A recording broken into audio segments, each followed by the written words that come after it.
Meow meow, hello.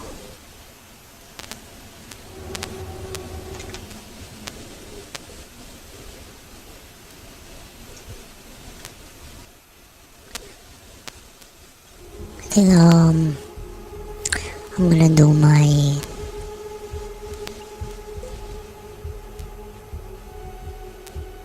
I'm gonna order my groceries tomorrow.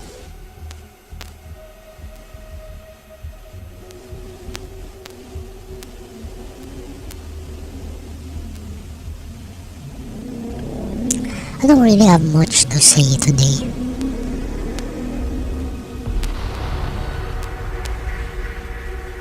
Hold on. Right. Seeing as how you're new at this, I reckon the best thing to do is throw you in at the deep end. So enjoy it. The heretics control the bulk of the transit mover network running from Chasm Station, moving supplies, personnel, the works. You're gonna redirect a train carrying an arch heretic and ambush him on the platform. Got it? Then let's find out what you're made of.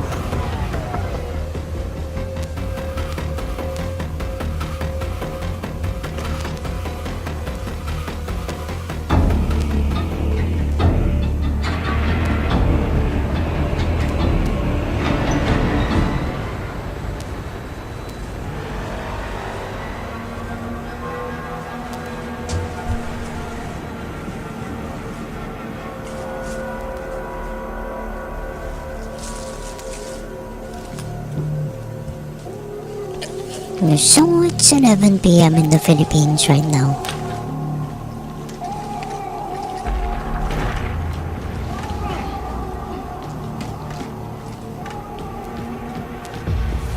We're barely holding on to this district, but today's little excursion should mean that folk can breathe easier. Kill one random heretic, nothing changes. Kill 1,000 random heretics, raises a smile, but that's it. But kill the right one, it brings their operations to a screaming halt for a bit. We can use that. First up, head for the marketplace. You can splice into the train scheduler from there. Steal thyself!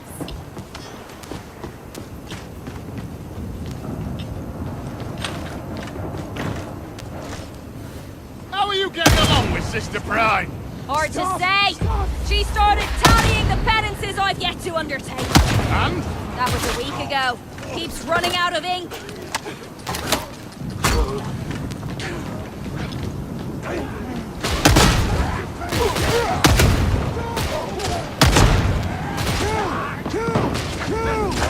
don't generally go in by the front door. Case in point, you'll need to use the ventilation tunnels to reach the market.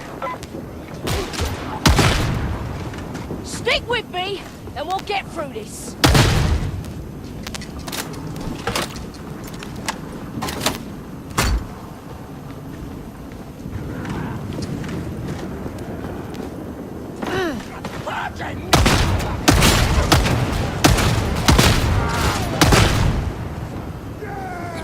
I love borders.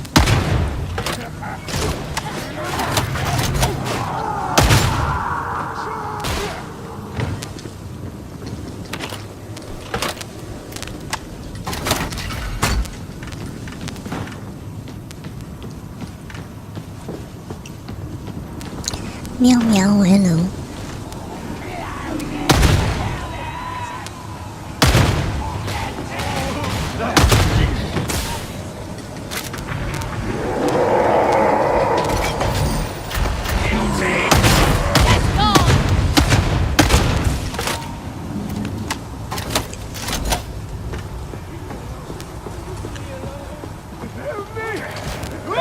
If that's the maintenance bay, you're on the right track.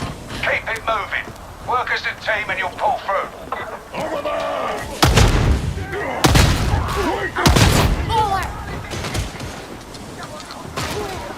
Meow meow meow meow meow.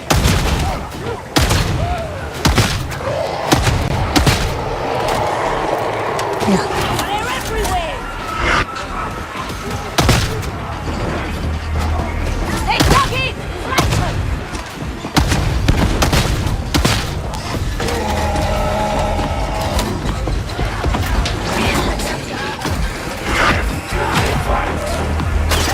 Mark 7-7 inbound! Hunting!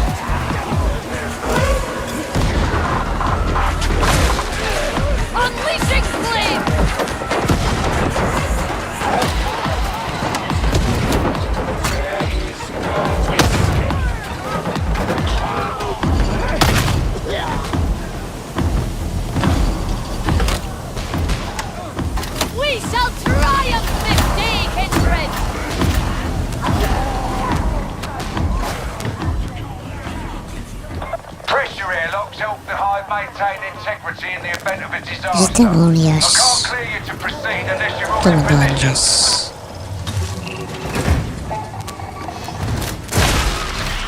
That's the splice point down there. Get the data interrogator in place and let it do its work.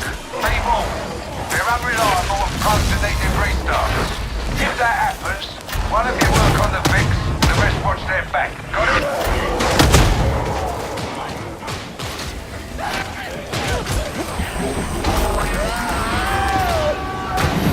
Get in the data stream. Here we go! I'm reloading!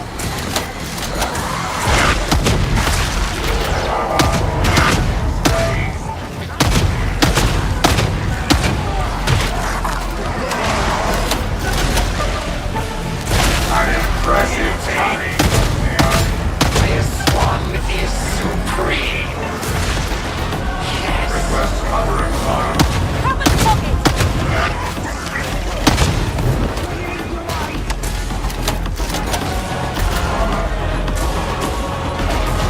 Killed it!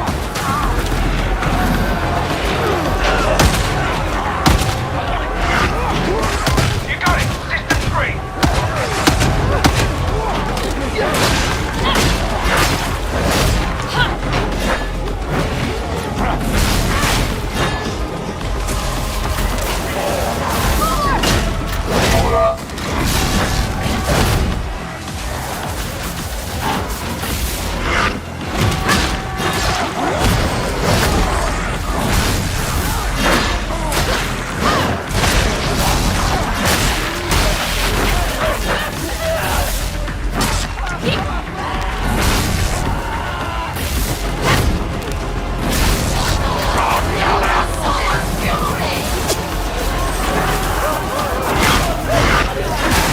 Uplink back online! Well done!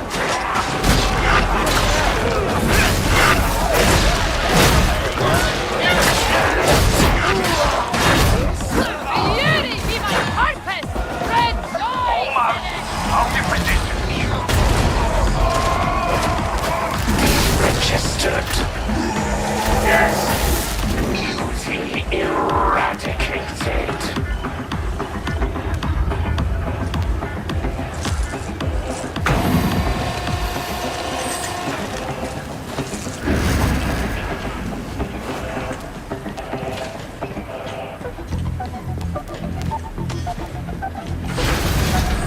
At last!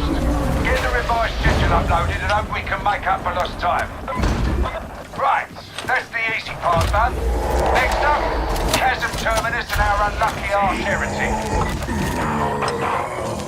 In case you were wondering, so far I'm not impressed. Not one of you know Opus would last a day on Armageddon. Lucky for you, Atome is a much softer billing. With a bit of luck, you might last long enough to be useful.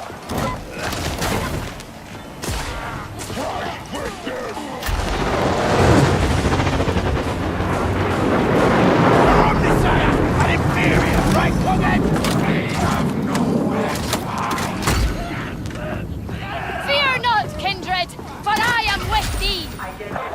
Bro, can't you go any faster? We're going to have to toughen you up.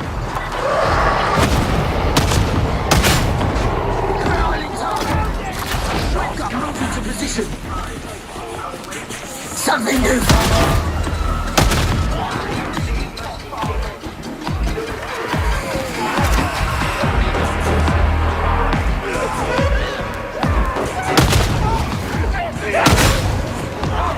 There's Chasm Station. Get yourselves inside.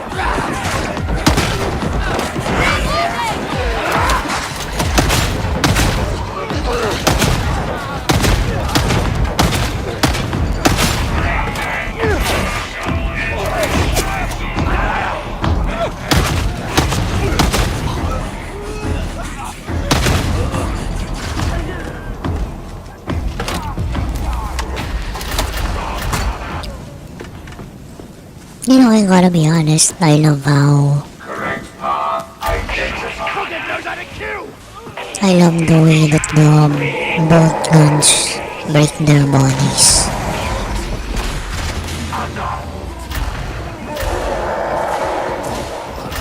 I mean, for me, if it's an instant death, it's more humane than a slow and painful one.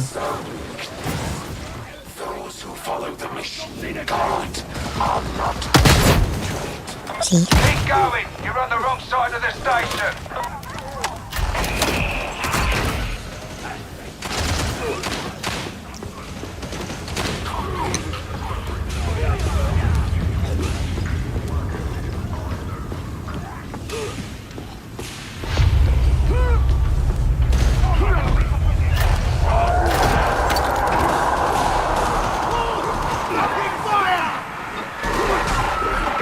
Last gasp. The main event's still to come. I hope you're ready to fight. Anyway, you know what? Of course, I'd like to talk about my previous week. Past week. It's a good thing I survived. I survived being a tutor.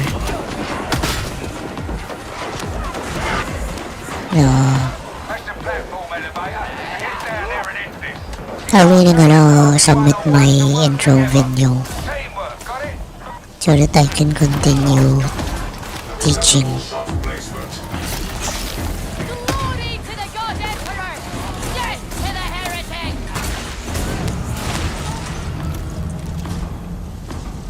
For Atoma.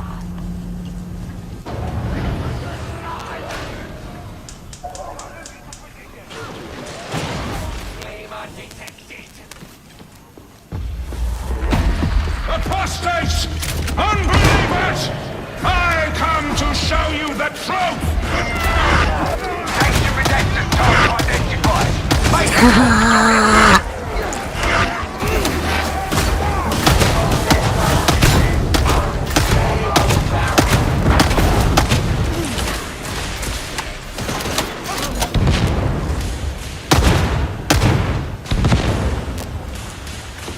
Good job.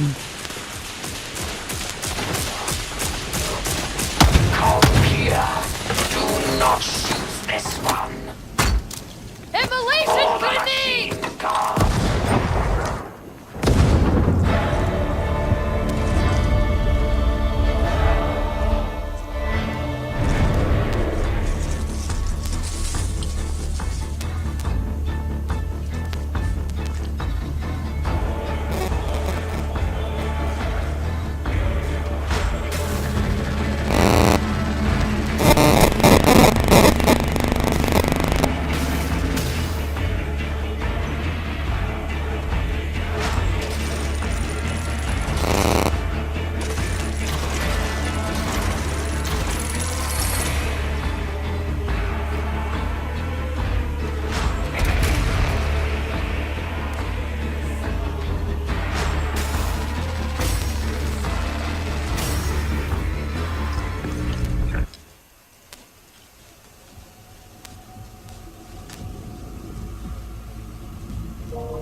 And it's very far actually. So I'm gonna look at the internals.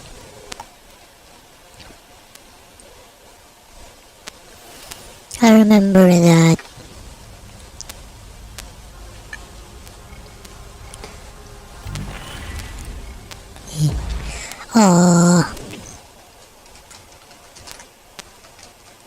Double Bell SIG 1911. They do have it. Oh. Oh, wait a minute. That's not the one. I forgot what brand it is. But they had that one.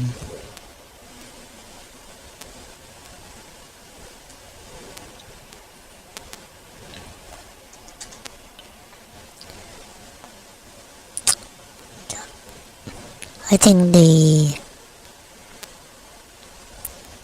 modeled it after this one. Or something similar. You know, I like how it has the profile of the P226.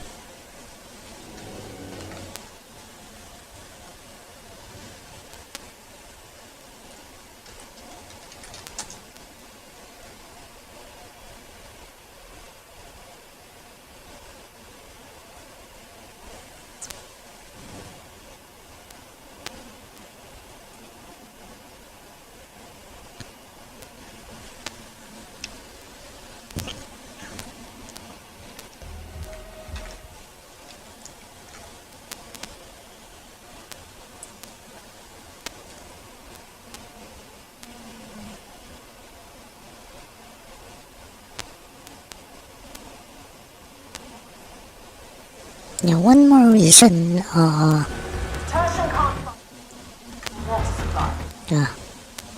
am I to talk about it?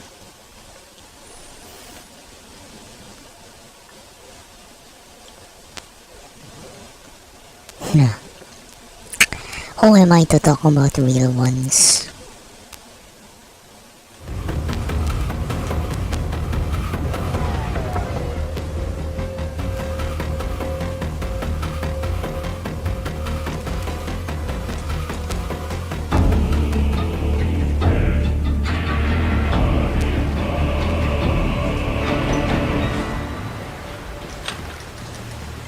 Look at all that!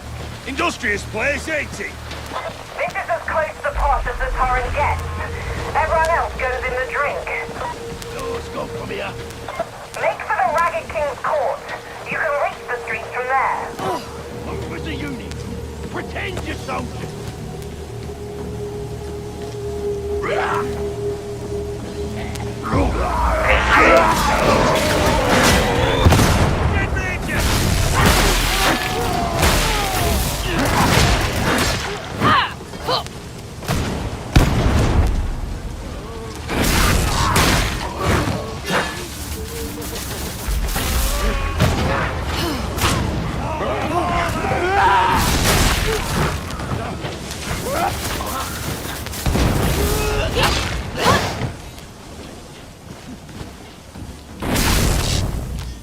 I don't know how to use this right.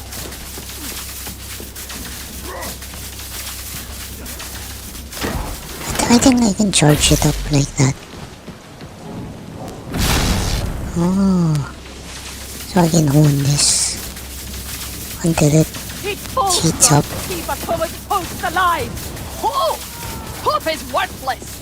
Better to fan their fury till it consumes everything in its path! Comrades! We've got a poxmaster!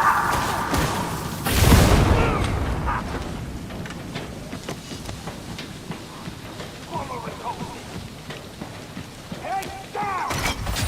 Bomber, get to cover! Lights the bomber out of our bases!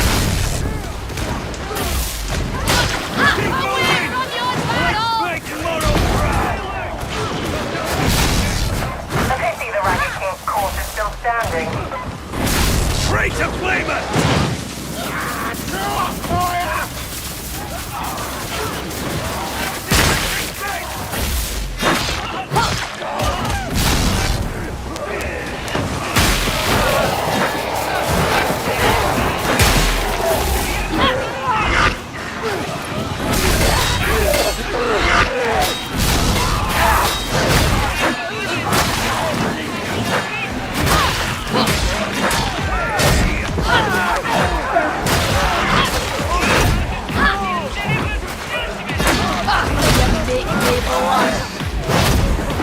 Heretic ahoy! Ha!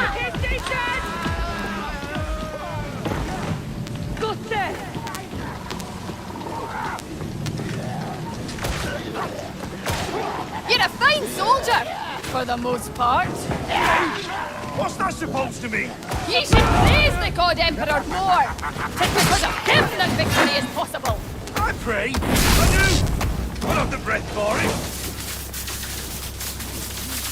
Oh yeah, my character's a Zealot, so of course he's the one who was talking about praising the Emperor. Into the unknown. Fallen into heresy.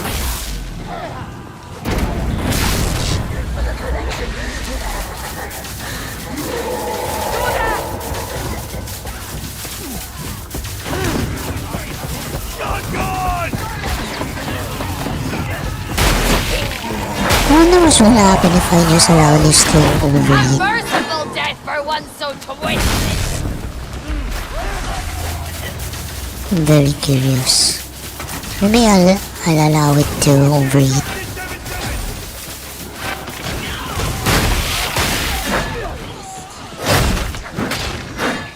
He, Bridge behind you as soon as you can. I mean my character stopped charging it.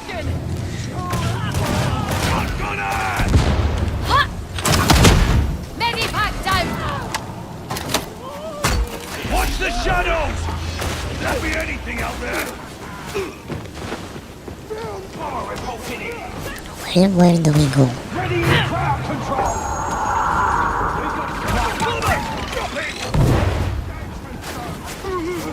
As soon as you call that elevator, you'll get company. England, stop then!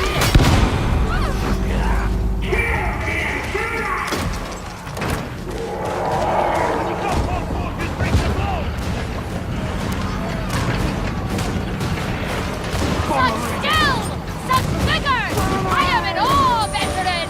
Their throne was with me, weren't it? Goddamn right where it hurt! Oh, I'm out dead!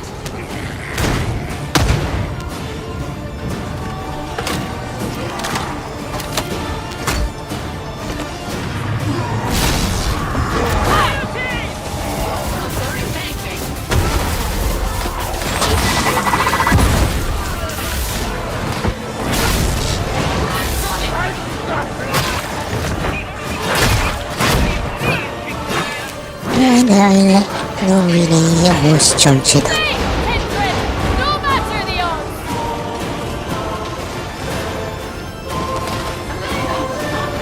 Hava! Thorster!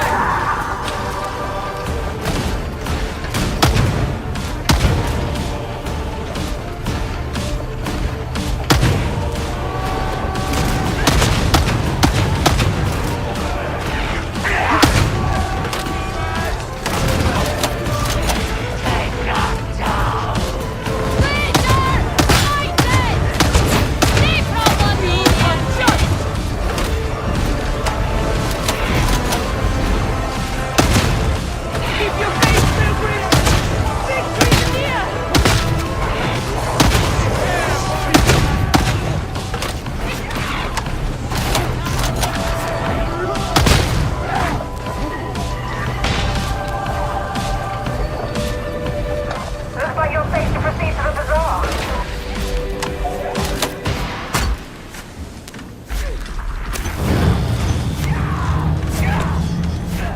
Intel suggests that some kind of demon is responsible for the disruption to the water supply. Radix will tell you that the creature lives somewhere out in the hourglass, and this is only a piece of its being. I'm not convinced, but be ready for anything. Oh, so I can just keep it like charging up like that. Oh, I learned something new today. You'll have to cut through Ragtown. Lucky you.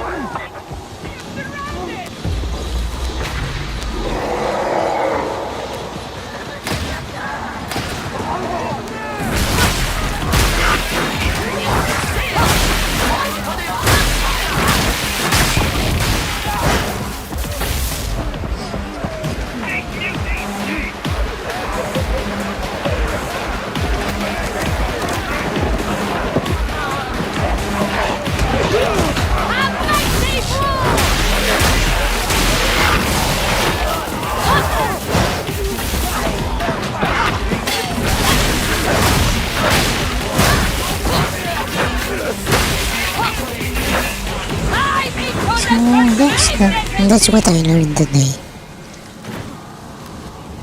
That it's activated just once.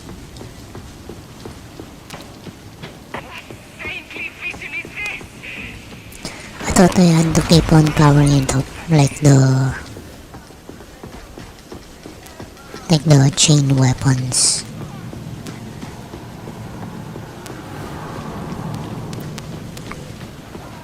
You keep looking at me, buddy. What class are you? You have a lot of wounds. Alright, what have I done now? It would take too long to enumerate your flaws. This is trouble, precursors. Beware!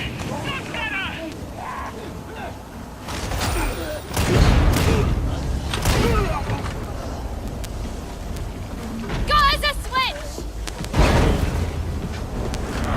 There be no shame in death unless it be in vain. That would go unseen. Shame. Pass on the way!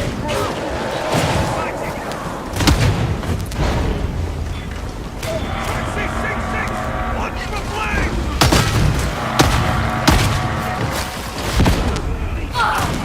Heretic state cannot hide!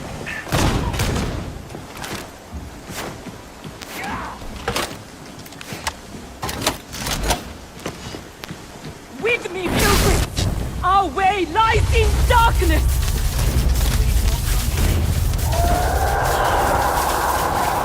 There is no foe too strong for our faith! No surrender!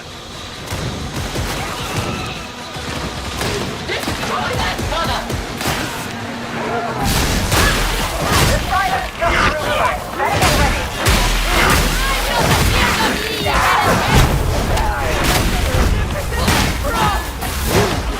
Was made for the purpose, Nik Warrior! It pleases me to be of service. Right in the face, kid! You can flush the system, but the demon's bound to stop you. I don't have to tell you what comes next, do I?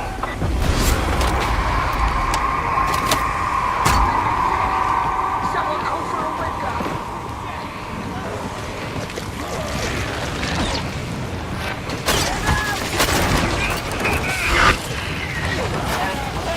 Listen, please! You're all dead! Dead! Approaching. Where's the other one? Evolution grenade! I wanna burn the demonic growth.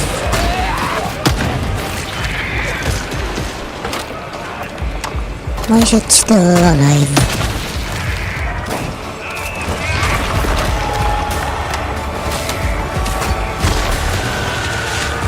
Wanted to burn it. That's one! Revolting thing!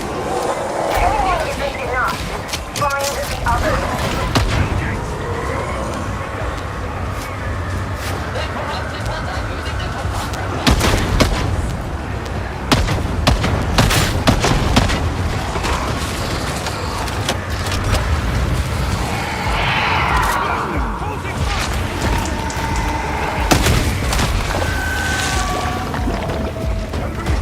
I want that last demonic growth gone.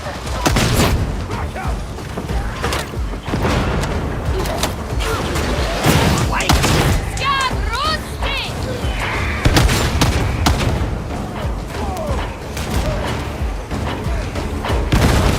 What? Oh. You got shot.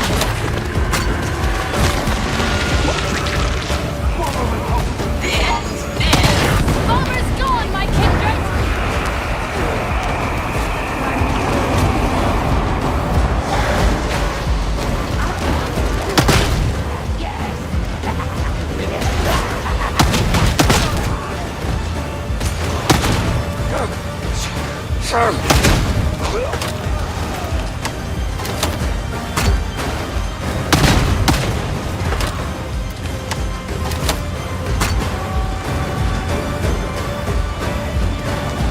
I thought this was something.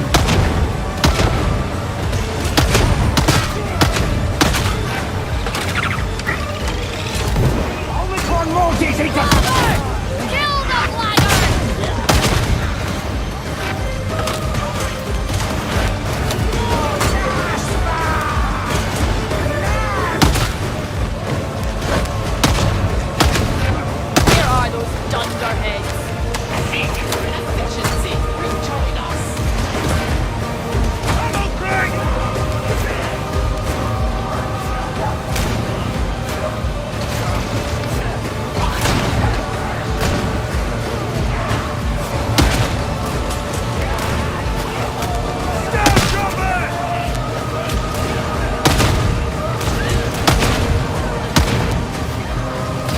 The God Emperor guides your aid!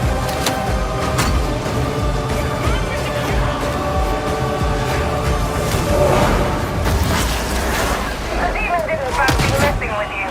Clean water restored. You've performed well. Extraction keys.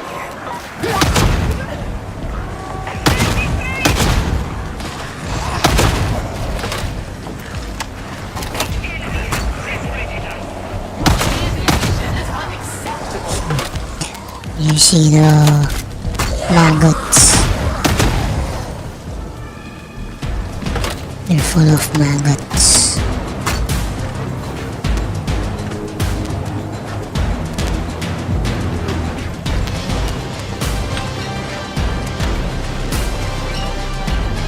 So yeah, I learned something today about the game. So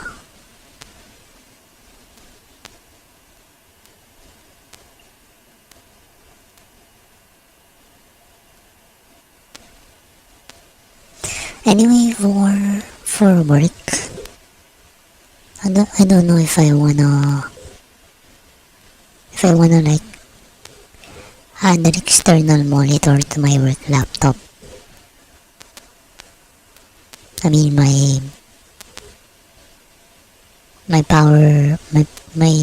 power setup can take it anyway. And you know I still have two extra monitors here. Both of them are square.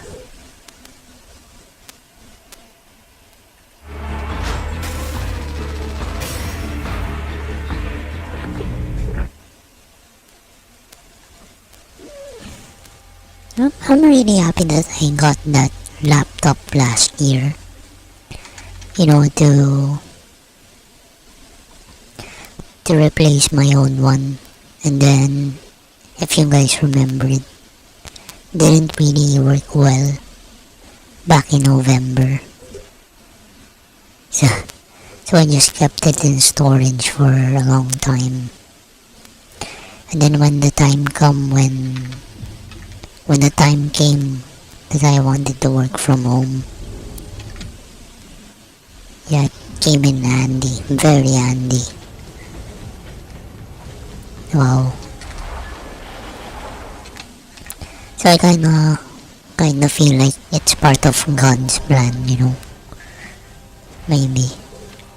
I don't know. Who am I to say what God plans?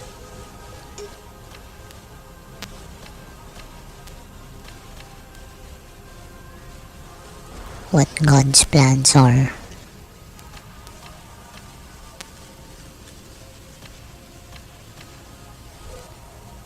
Let's play Genshin Impact. I think I'm gonna make spaghetti later. I haven't been doing it for a while.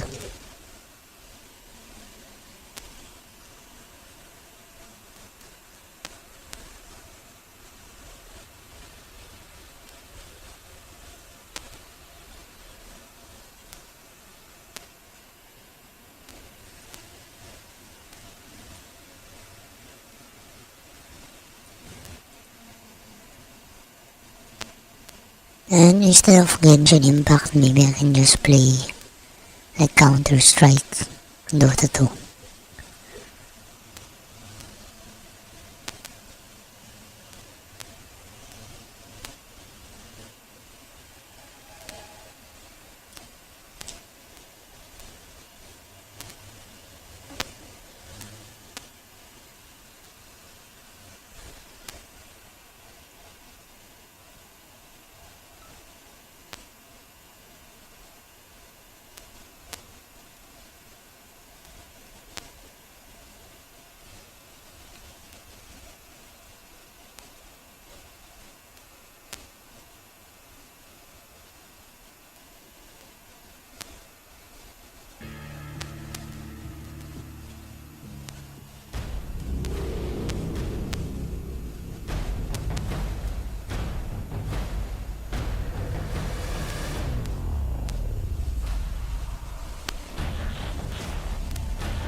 noticed a pipe cleaning truck parked on the side of the road. He barked an order, and his men immediately grabbed the drain auger, ready to force their way in. I was rummaging through the car for tools when I suddenly saw a massive spinning blade headed straight for us. I screamed at Tim, go, go, go.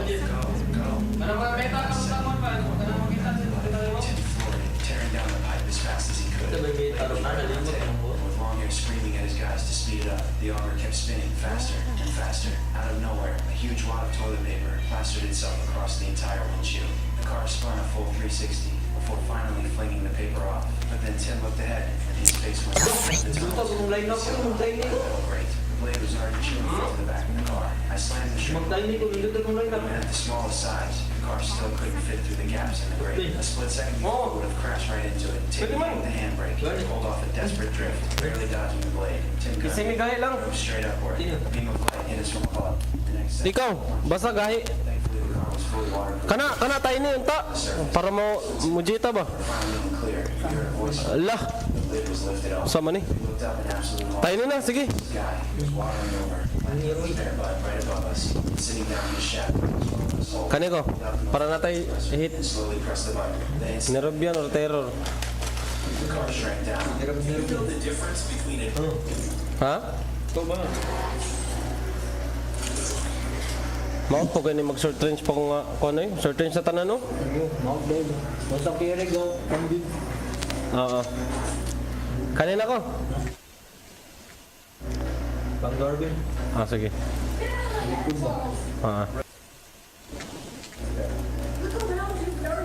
This timid girl was too scared to dive. Her power to lift her into the air. He gently twisted his finger.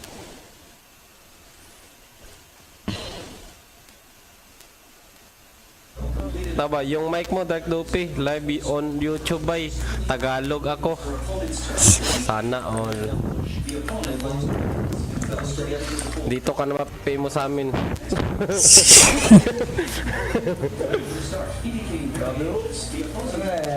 Kabatyas na sa kuha. Di na kaulti sa kuha niya.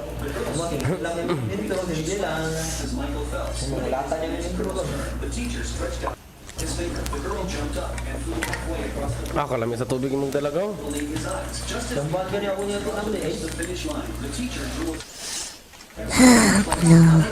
Their school won the championship to celebrate the victory. The girls pushed the teacher into the water. In fact,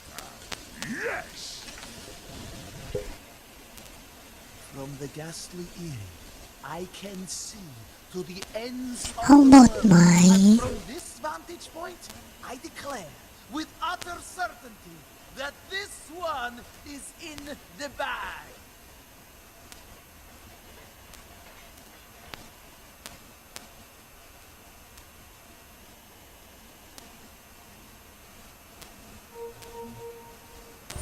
Patch. Pajo? Pajibar. Okay naman. Hey Pads, Pajibar. Come on naman namin. You should position Ro. 30 seconds to battle. Pajibar. Habal. Right to it.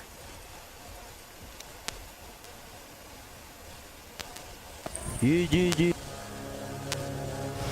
Jimo. The battle begins.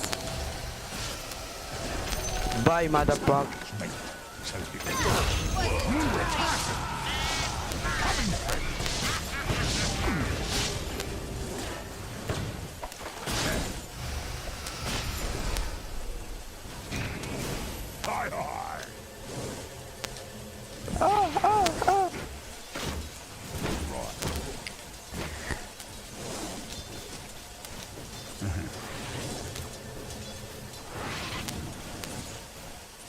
Oh, well, excuse me. Man, Tap.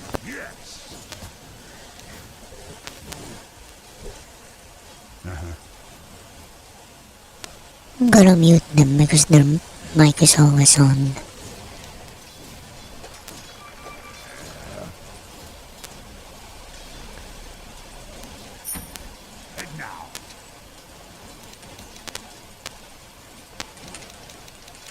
for a little butchery.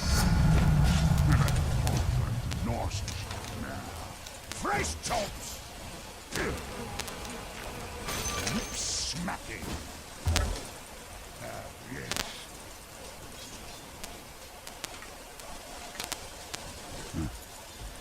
It's pretty quiet today. No one's coming on. I'm just gonna keep on playing video games. And I'll see what the support has to say, like for tomorrow.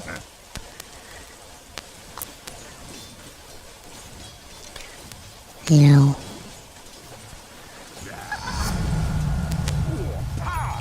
Yes.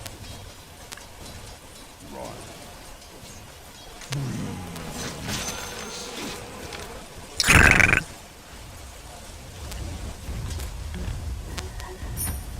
Mani mo, work ka, gago ka. Huwag mong kunin.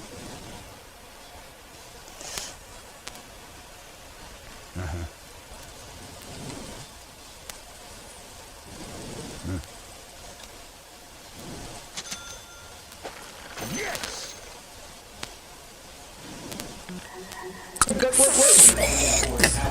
Uy! Apo. Radiant's courier has been killed. Whoa.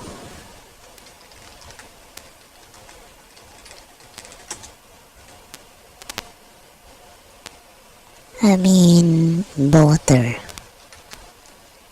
Like a Warhammer 40k. It's freaking awesome. Although, of course, the magazine has to be very big. Yes.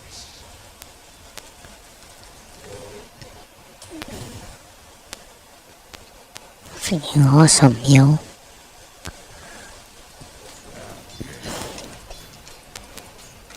Smell the pressure. Under attack. Carnival mobility guns. Time for a chopping block party. Killing spree.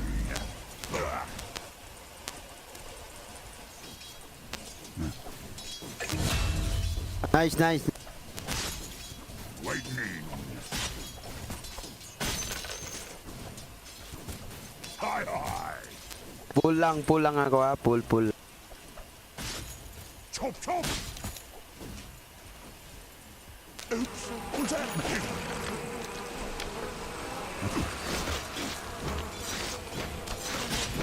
What the frick? Why is she level 5 already? Yes. Coming through. Maybe it's because... Excuse me. Maybe it's because she denies. Whatever.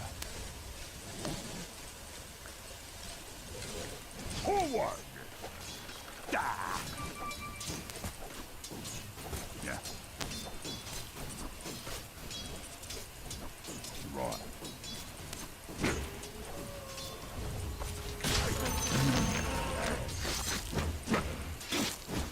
Coming through. Denied. This age is nice and I mean, she definitely denies. I just underestimated how effective it was.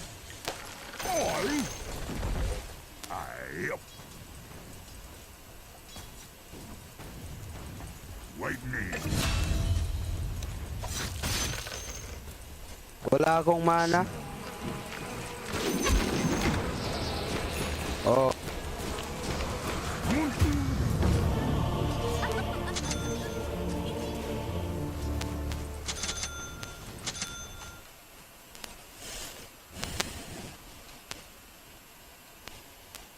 OMG. It's based on an M4 and it has a drum mag. No man. Wait lang. That looks really awesome.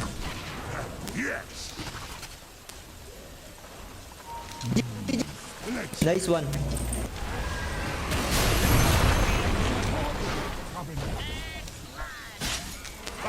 Clockwork, correct up. Tower is under attack. Right to it.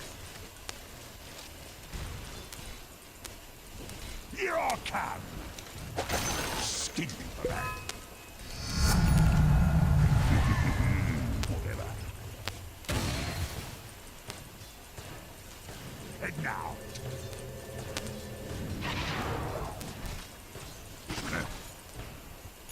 Of course, I want my revenge on Wind Ranger.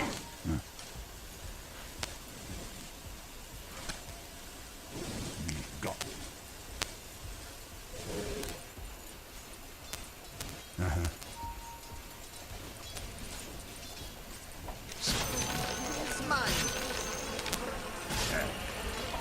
it. Mapa. It's getting itchy.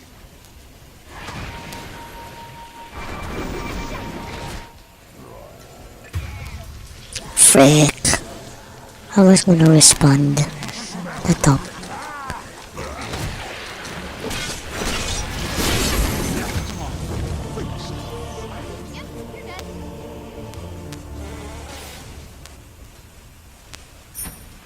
Iput.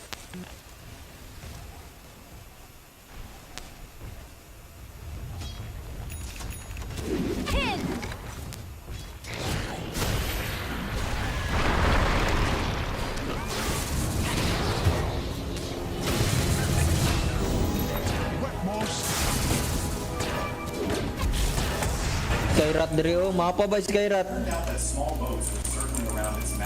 Skyrat. Maya na, wait lang. Uy, mamaya na, tingnan mo naman yung nagdalaw dito, men.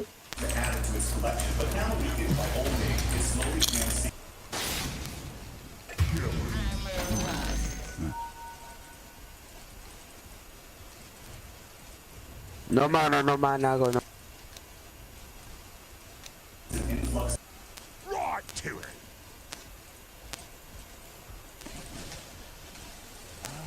Good idea.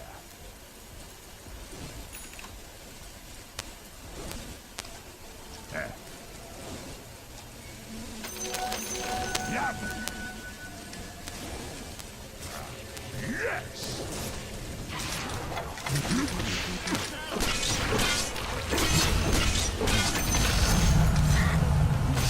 On right hook. You won't feel the pain.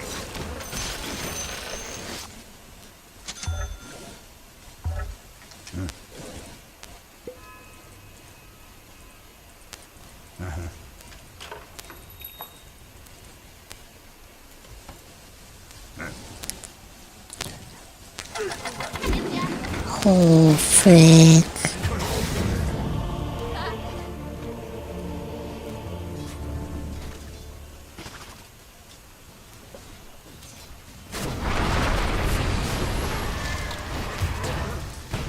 Shit.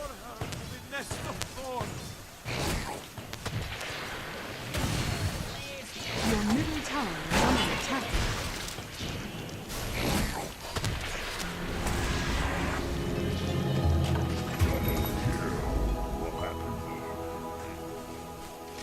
It's not ready.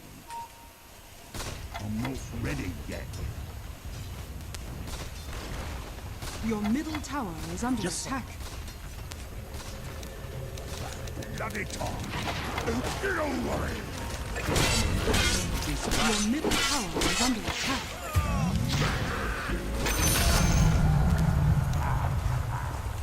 Here I come.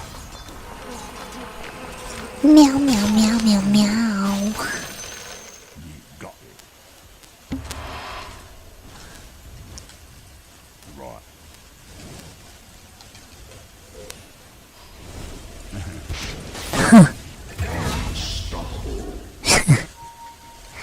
lol. Your bottom tower is under attack. Maybe I should get Ghost Scepter. I mean, they're mainly hitters. Hi, hi.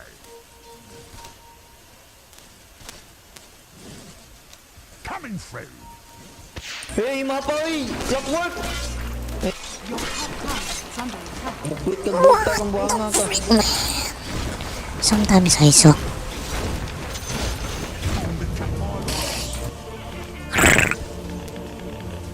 They can't hear me. That's awesome, man.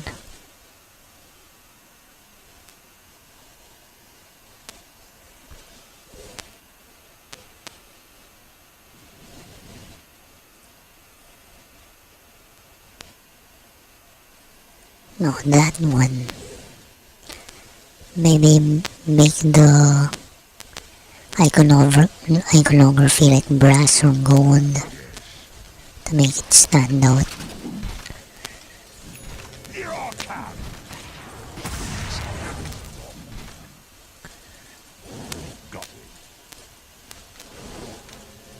Your bottom tower is under attack.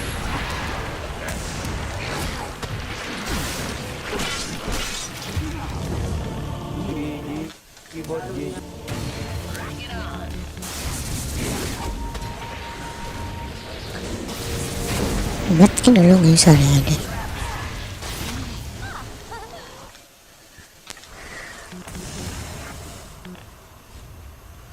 Your bottom tower is under attack. Dire's structures are fortified. Your bottom tower is under attack. Dire's courier has been killed. Your tower is under attack. Forward. Your middle tower is under attack.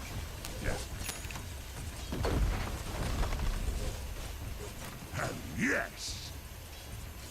Your middle tower is under attack. Smell.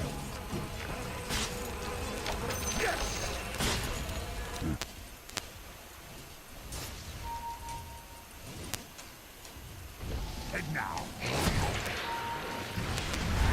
Excuse me.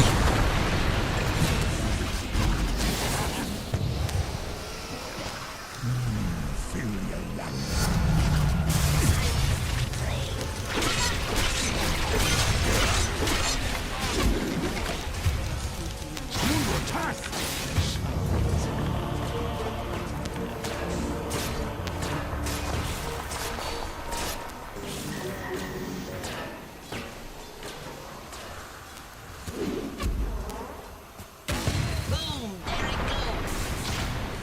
Bak na. Your bottom tower is under attack. Your bottom tower has fallen.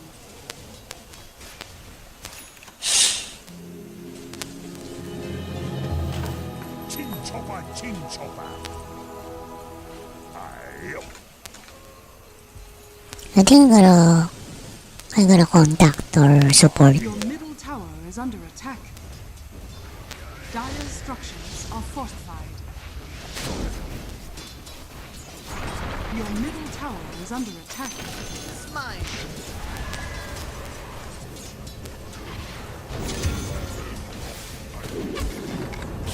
Your middle tower has fallen. Ay po.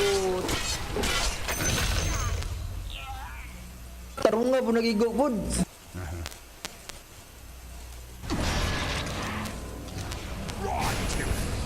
Your middle tower is under attack. The enemy's top tower has fallen. Your middle tower is under attack. Buang.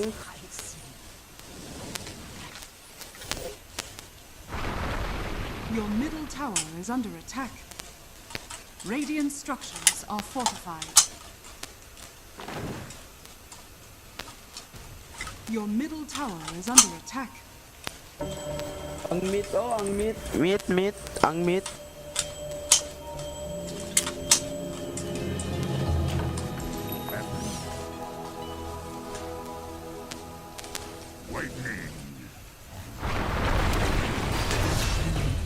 Nice, nice.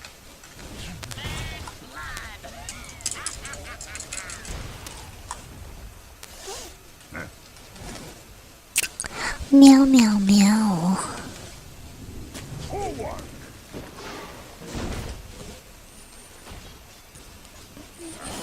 Yes!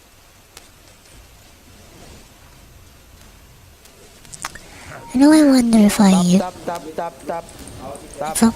if I use my other Tap tayo, tap. okay.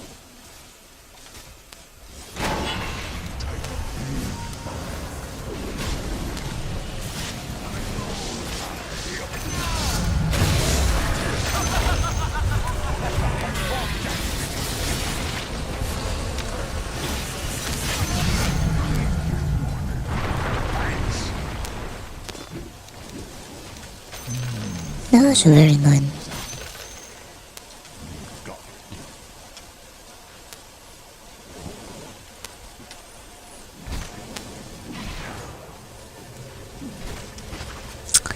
Um,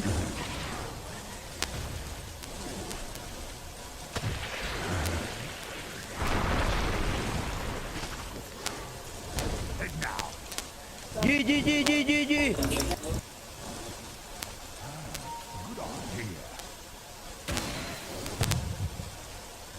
Nabak na. As he pressed the red button in front of him, the water in the cabin. Oh, bot. Coming through! Let it talk!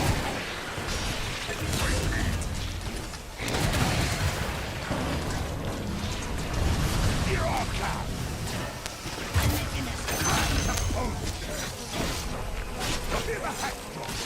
Mid. May na. Yung pa isa.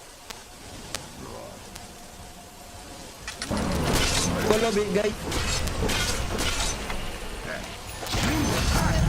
Nice.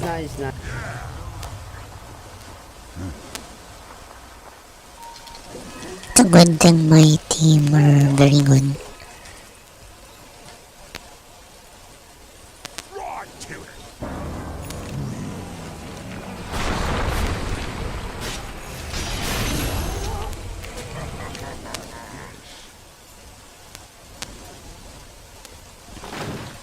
Here I come! The enemy's bottom tower has fallen.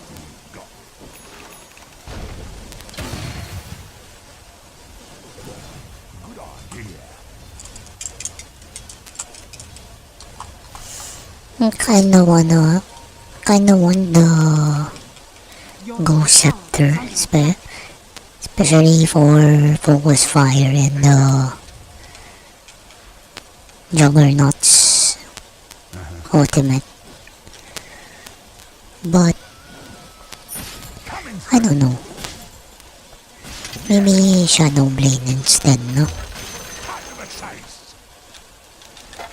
Animal one! Is that me? Invisibility.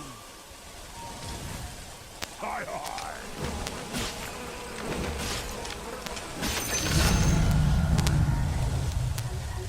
Bag na. GG.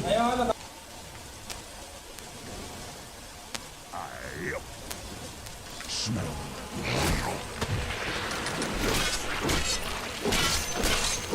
Damn!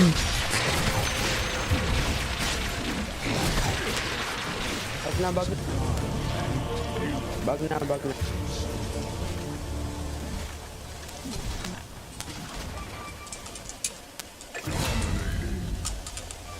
Jackpot. Dire's courier has been killed.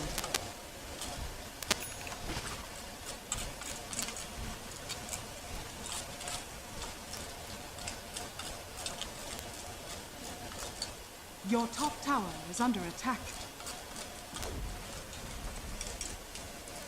Ang tap.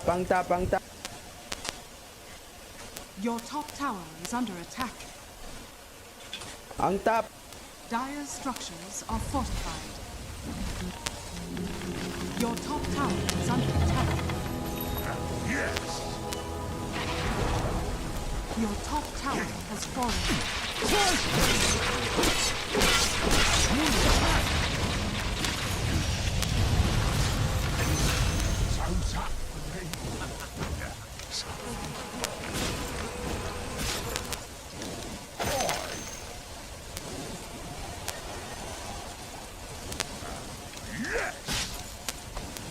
Radiant structures are fortified. Wait me.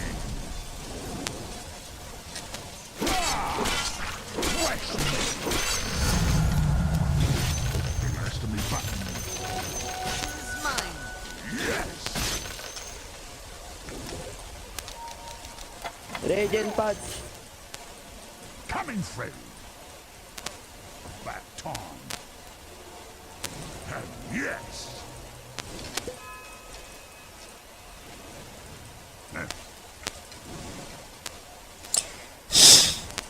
Sorry about that.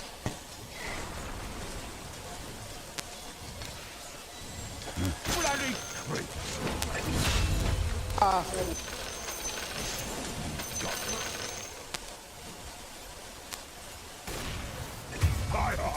Putang inang tayo nito. Ito nga mamang mura na ito. Meow meow meow.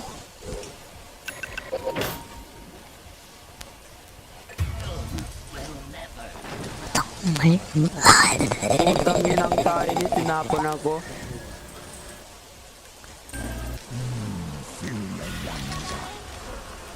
Ah.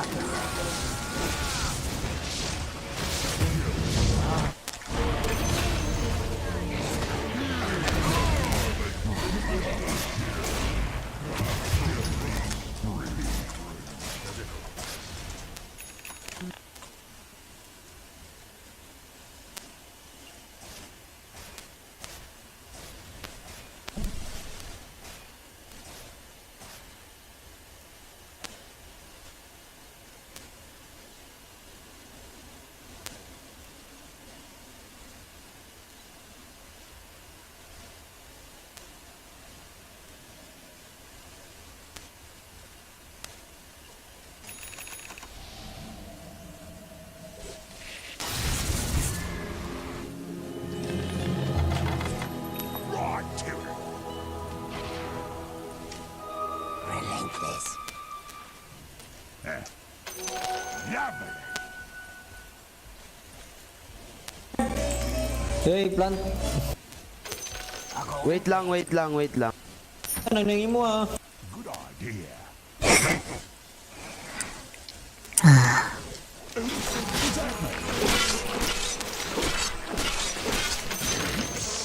Ito yun.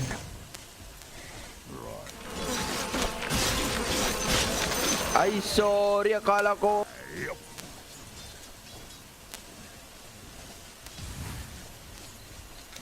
Smell. Your middle tower is under attack.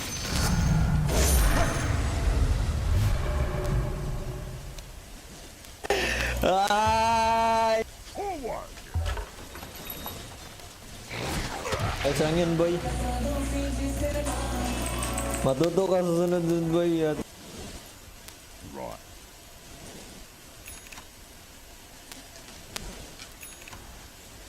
Wait me. I think I need my courier there. Whatever.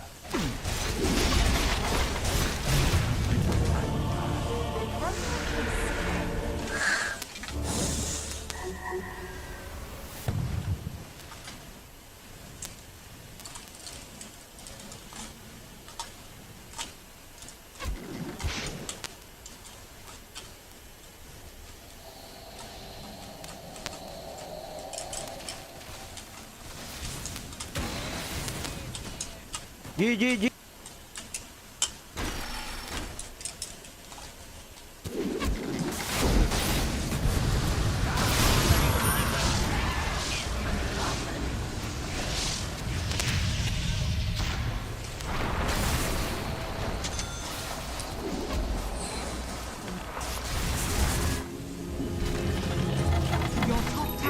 under attack.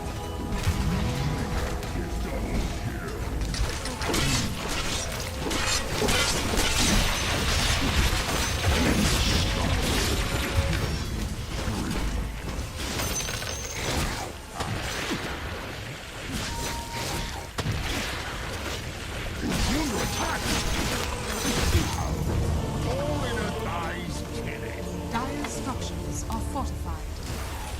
Patch bobo, mag-mid-mid pang yate.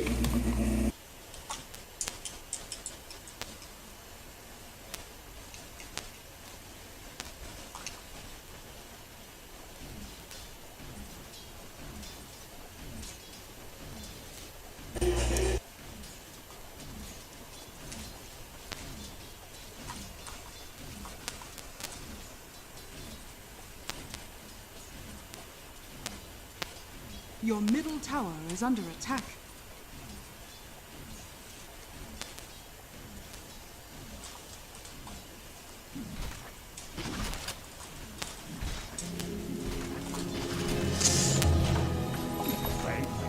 You can't kick me down.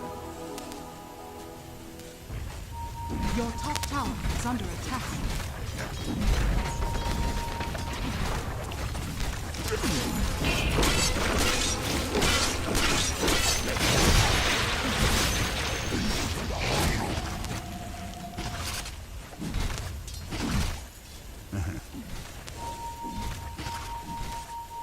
We serve the same. Your top tower is under attack. Your top tower has fallen.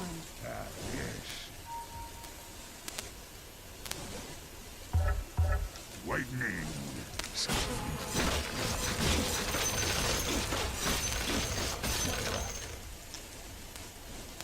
Ward. Dito ka mag-ward, Clockwork ko. Ward, ward, ward, ward.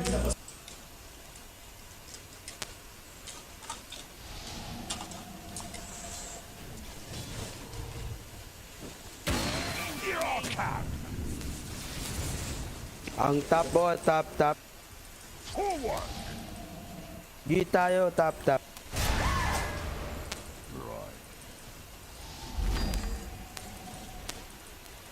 Coming, friend.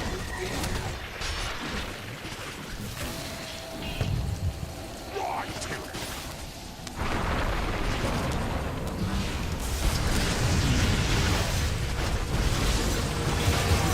Putang inang tayo nito. Putang. Your middle tower is under attack. Mongoloid ka talaga tayo ni. Magano ka, Bili ka Spirit Vessel. Para tayong nagkatay ng kabaw nun.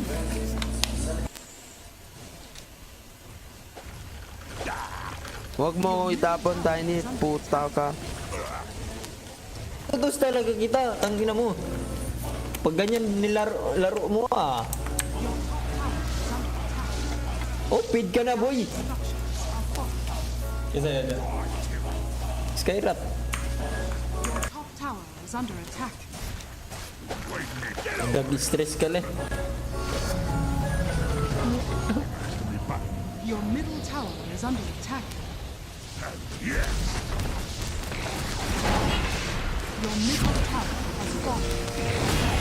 Your middle barracks are under attack. Radiant strength. Your middle barracks has fallen. Your middle barracks are under attack.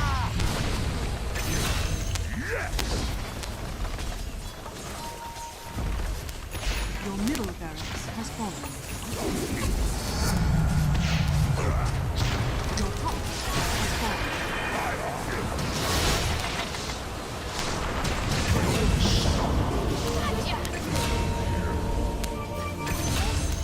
Mark!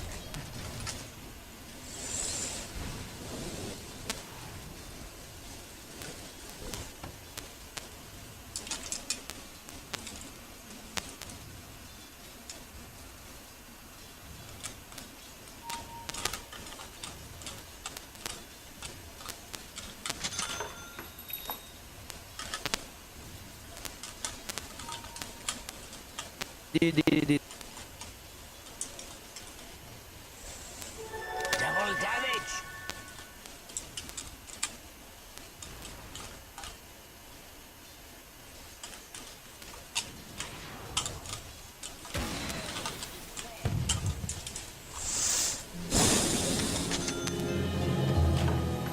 Radiant structures are fortified.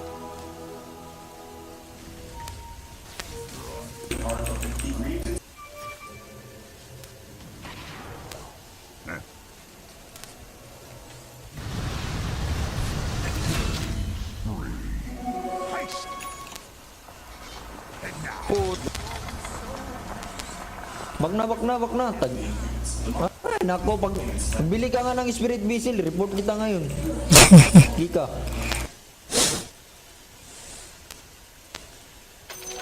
Lovely.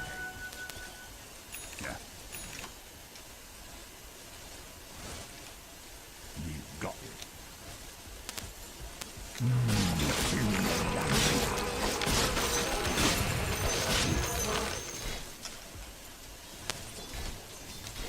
Forward! I meant to do that.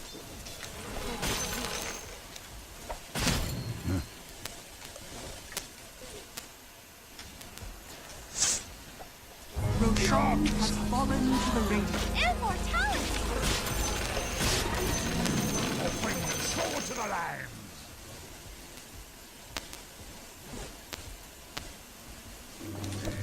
It's cleaver time!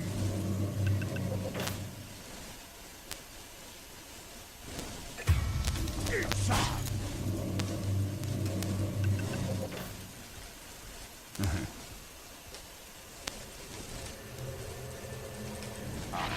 Your bottom tower is under attack.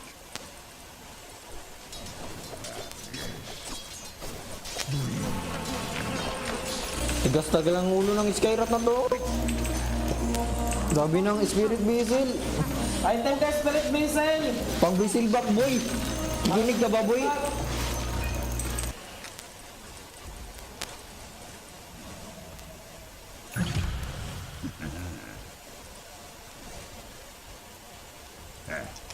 Dutos kita. Nah. Ayop ka ha. Bak.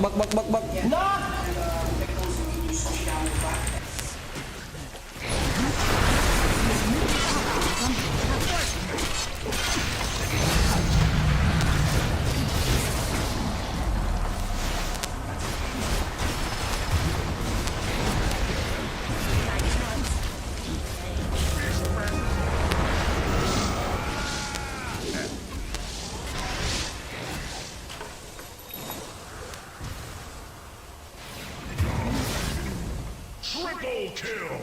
Head now!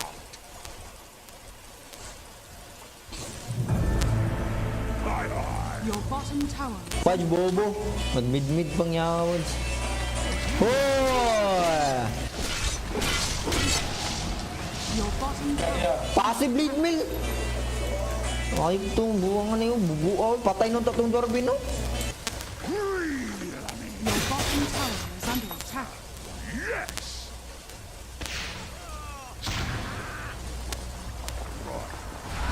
Your bottom tower is under attack. Dire structures are falling.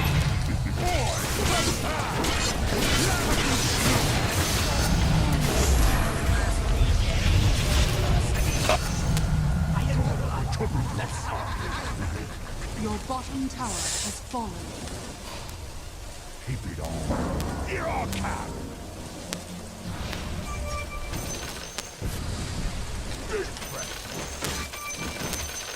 Hello, kainan. Hello. How are ya? Hoy, Paj. Tulog ka na nga. Your middle tower is under attack. Yes!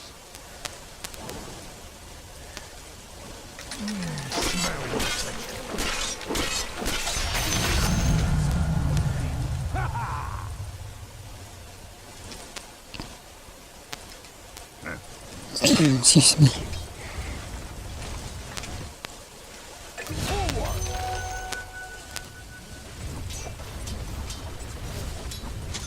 the chopping block.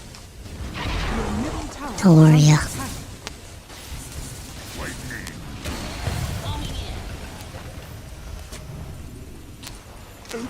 You know, I'm gonna try not to complain tonight. Because you know me, I'm always complaining about my life. Yeah, I'm doing fine as well. Thanks for asking.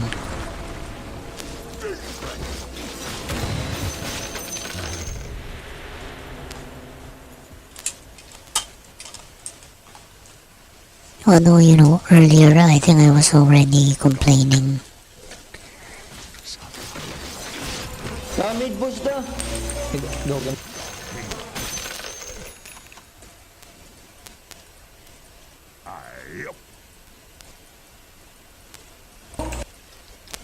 Coming, friend. Cannonball.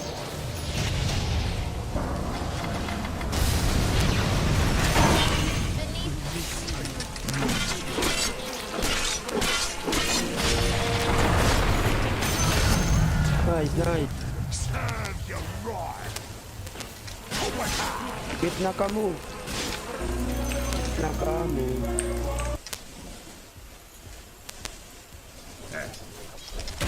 And it's up.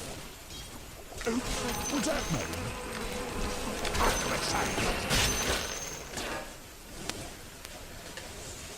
Here I come. That bloody time. And yes. Magano ka?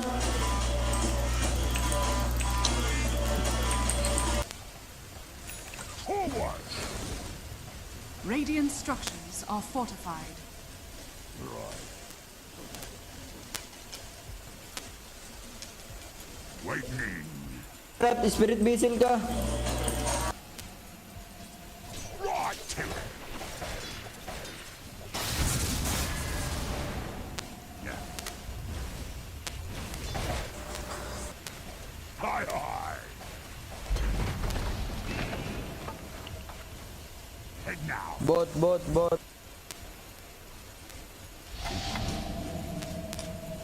Whatever. Oh, frick. Can see me.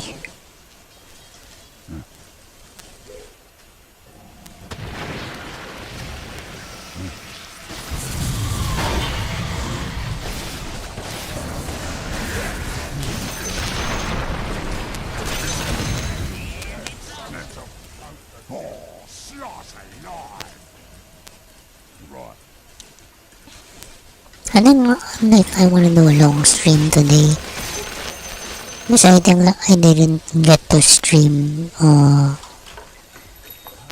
yesterday, I think. I can't even forget. I mean, I can't even remember how my days are going.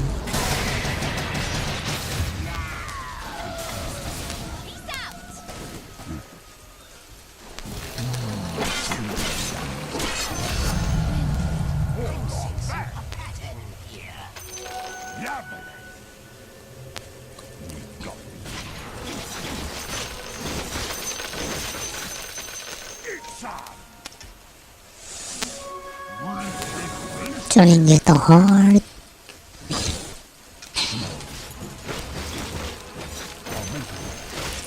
Catch my heart. Yes. Yeah. Smell. Overtime. Nice, meat.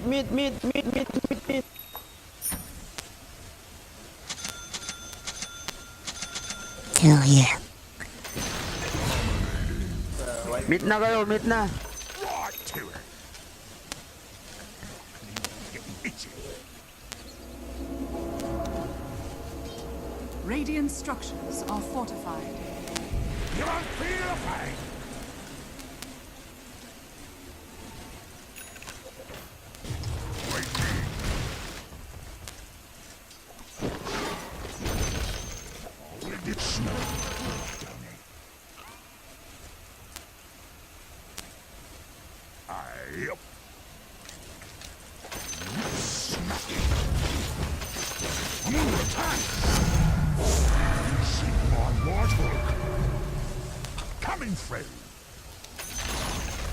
The enemy's bottom tower has fallen. Head now.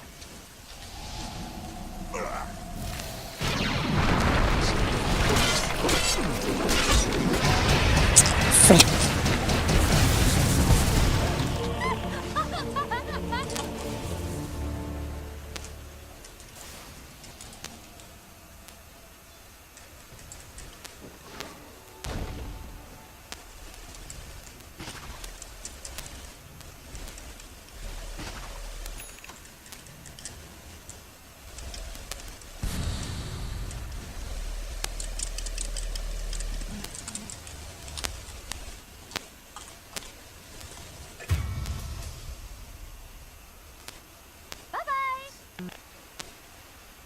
Skyrat, gago ka.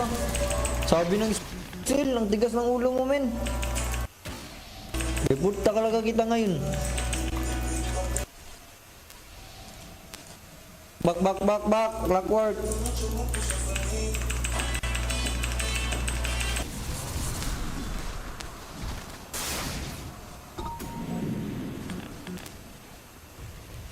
Your middle tower is under attack.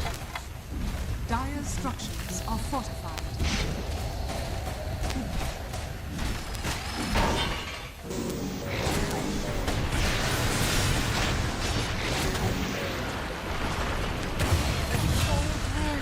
Your middle tower is under attack.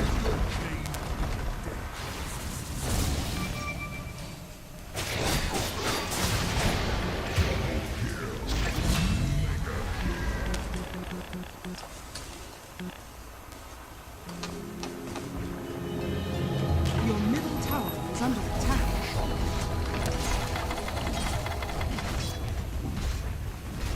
I'm under attack. Your middle tower has fallen.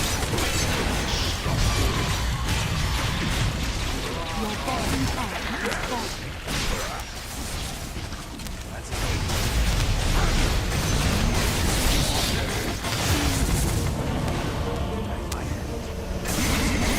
Your ancient is under attack.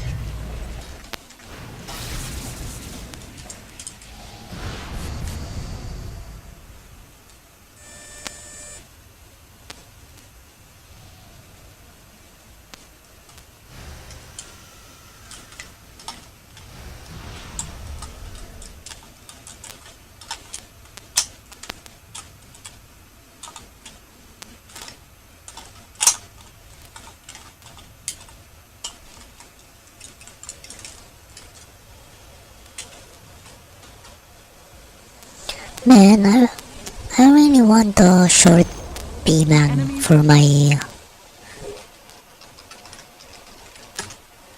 EG.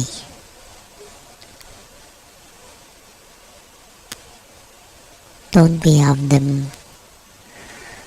Don't we have them at Shopee and Lazada?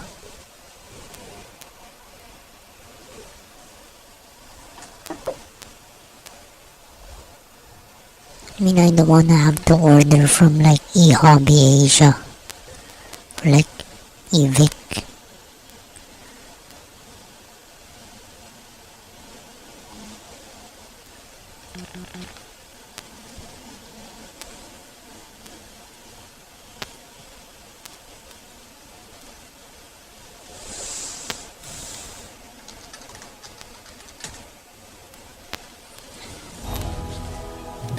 Although, you know, I really want to expand my solar setups. So, you know, in the future, I can definitely picture myself spending more money on it.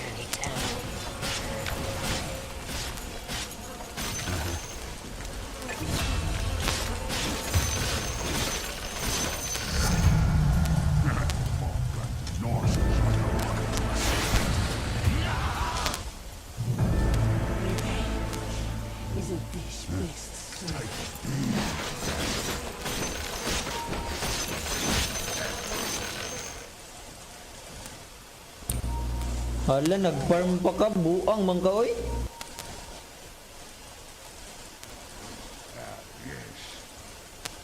Was that me?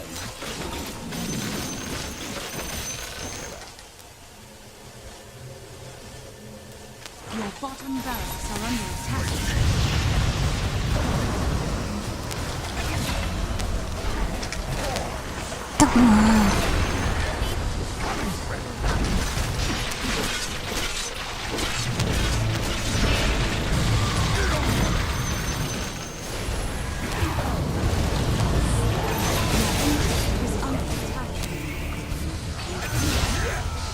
Na, top. Mid. Mid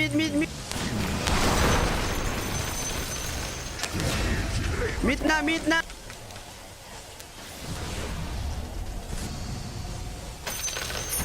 Na guys. Dep ako.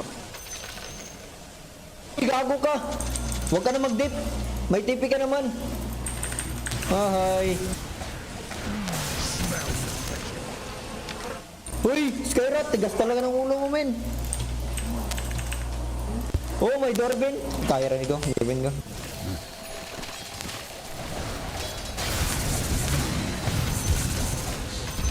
Radiant structures are fortified.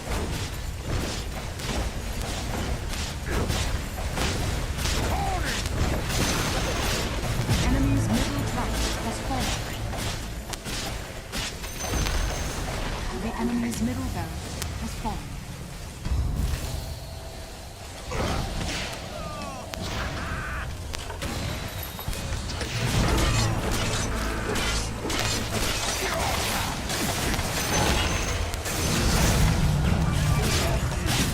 Nice.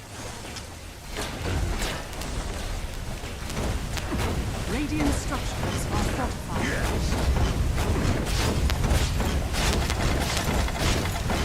Uy, bobo talaga mo. Skyrat, tangina mo ha. Kanina ka pa, sabi ng spirit vessel. The enemy's middle tower has fallen.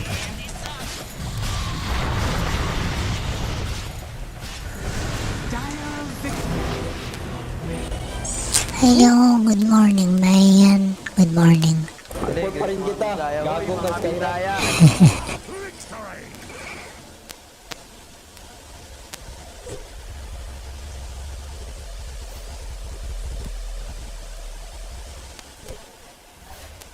And you know what? I think I wanna drink lots of water. And you know what? I think I'm gonna do an all-nighter today. Because I really gotta get in contact with our support.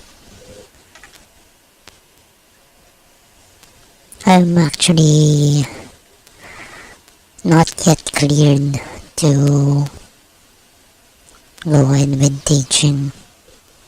I'm gonna do something.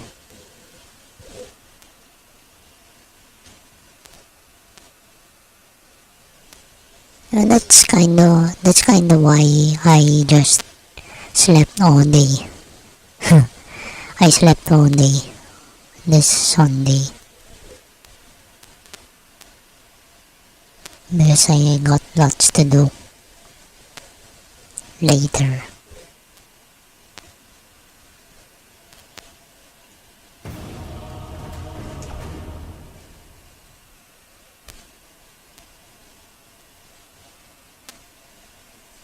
And I think I didn't stream for one day.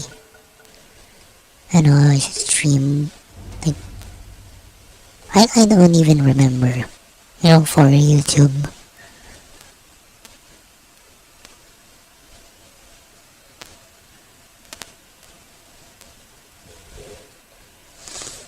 So yeah, I skipped one day.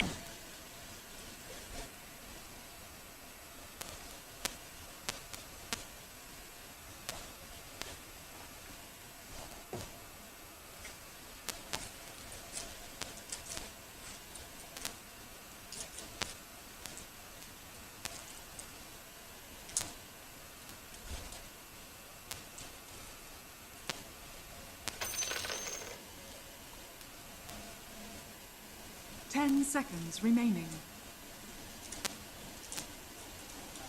5 seconds remaining.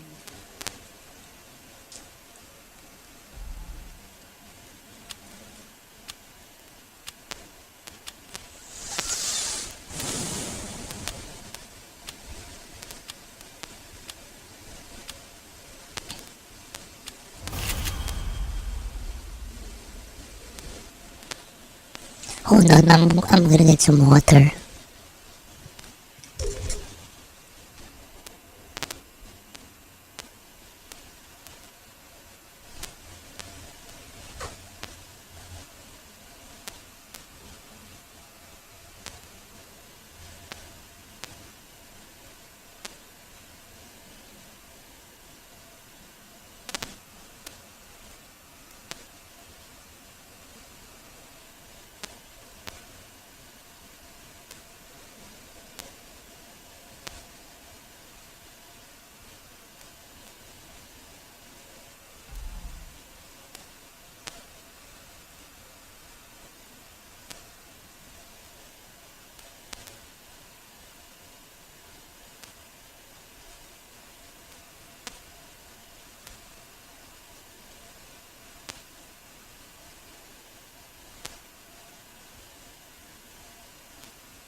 Take your best shot. I will.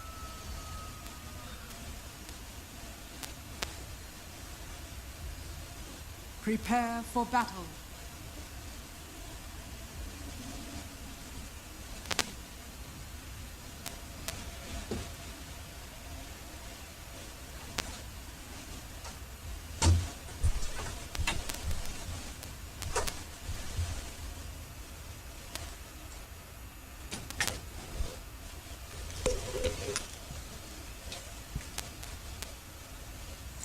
Okay, apart from getting water, I got food.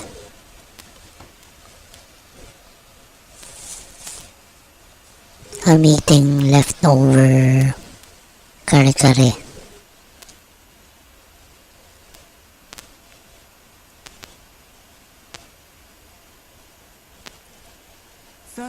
With rice, of course.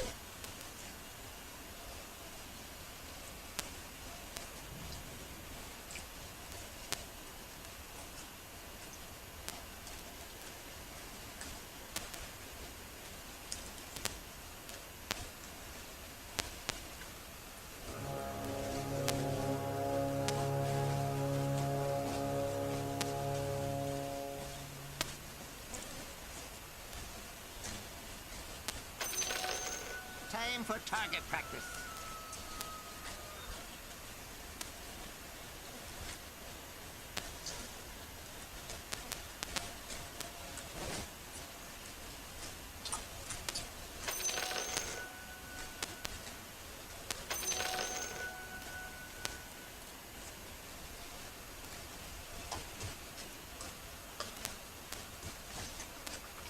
Of course.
Your bottom tower is under attack.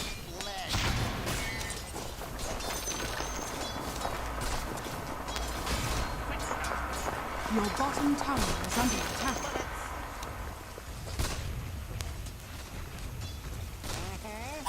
I'm under attack.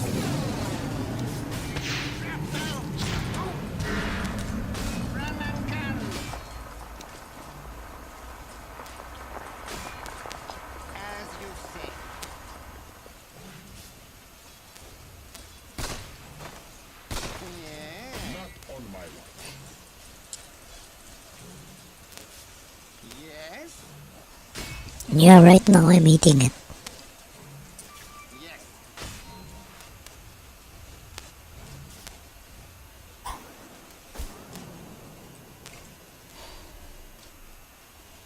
Of course. Uh-huh.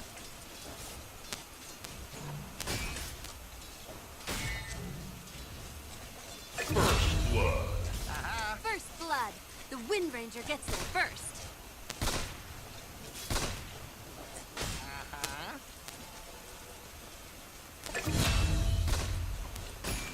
Shoot him up. Body shot.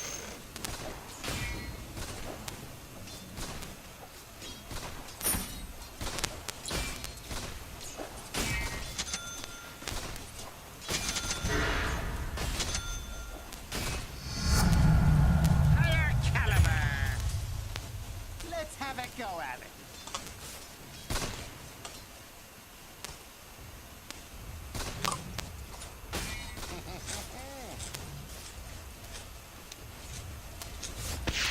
Full bore.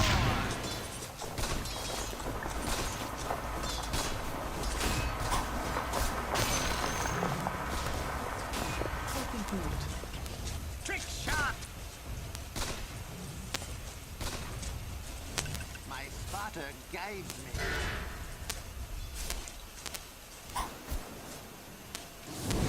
Spotted.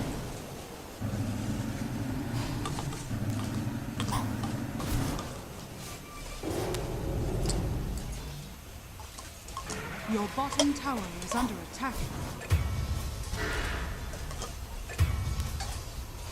Yes. My spotter direct.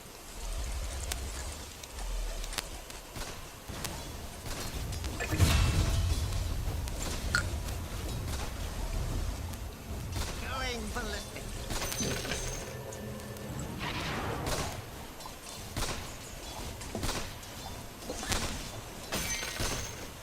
Excuse me. No. Oh, excuse me.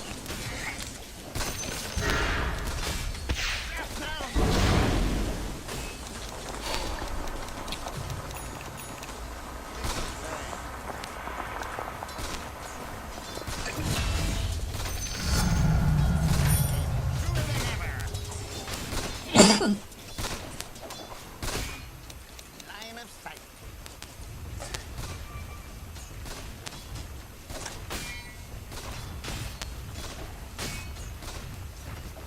You wanted that.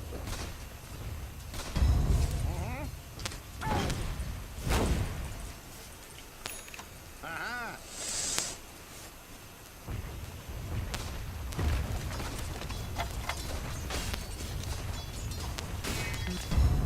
Yeah.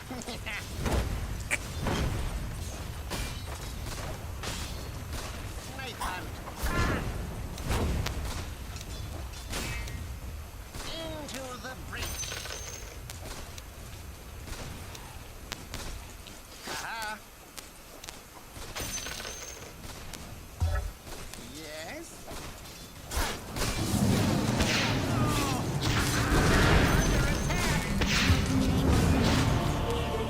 Oh, come on, man.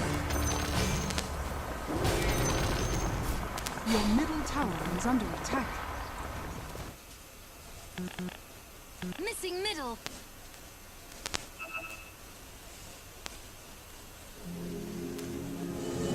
Lucian. Back in the shooting.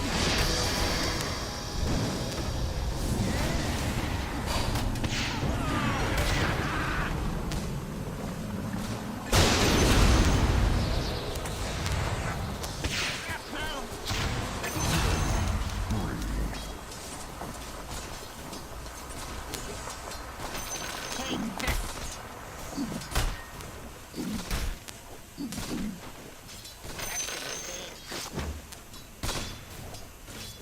Your middle tower is under attack.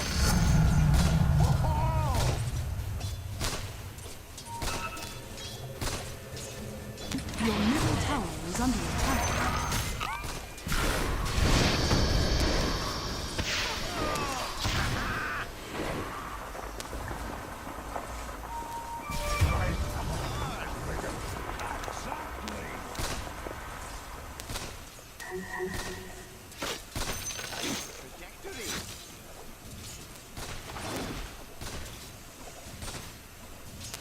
Easy shot. Yes.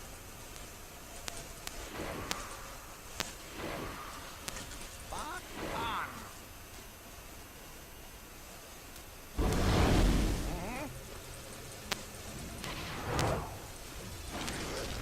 Attack!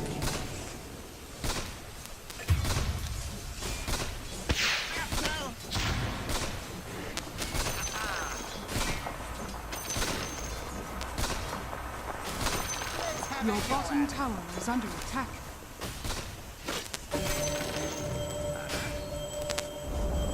Your bottom tower has fallen. I thought we were pushing that very well.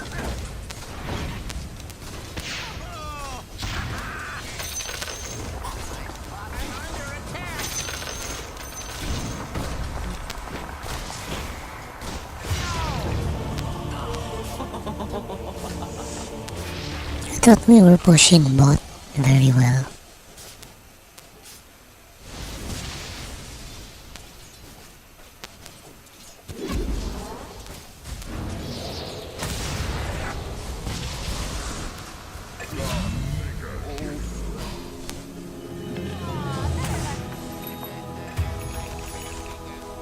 You did nothing! Good day, sir!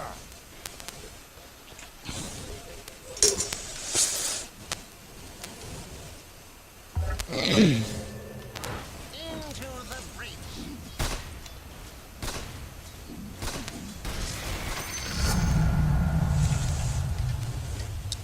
Knife hunt. Your middle tower is under attack. Oh, freaking hell. Radiant structures are fortified. Yes. Your middle tower is under attack.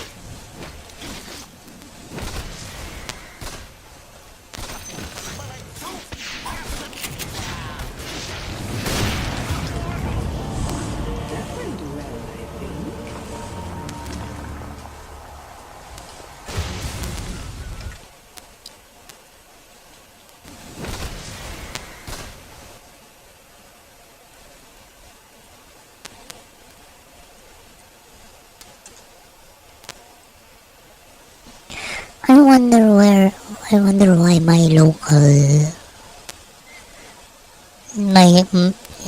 the nearest place to home, I wonder why they don't have short PMags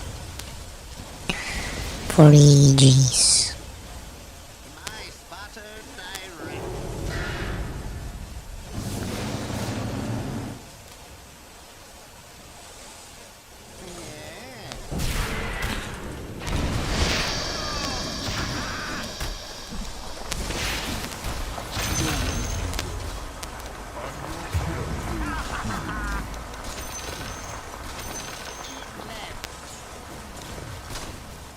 What the frick?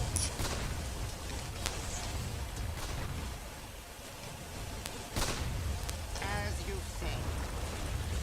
Your top tower is under attack. Take this.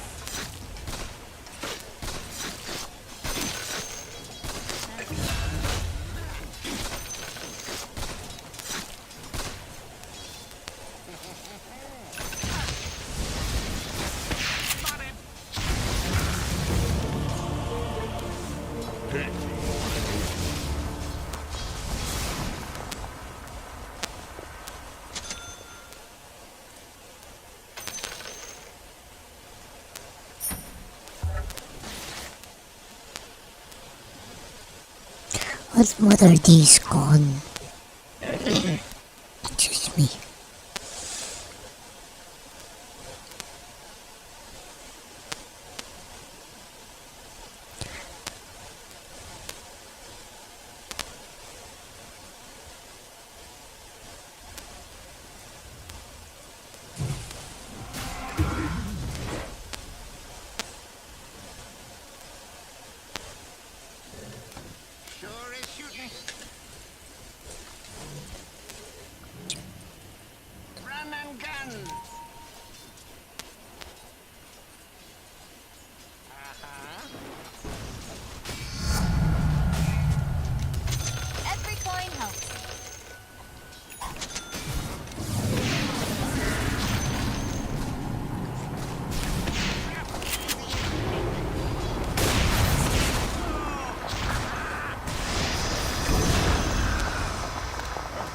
Bro.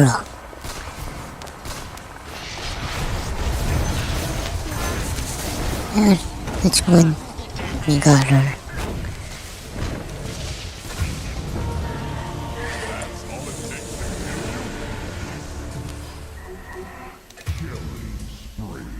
Face up to your mortality.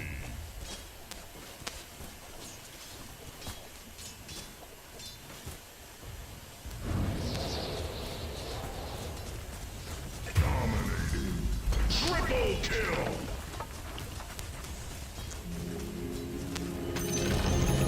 The enemy's middle tower has fallen.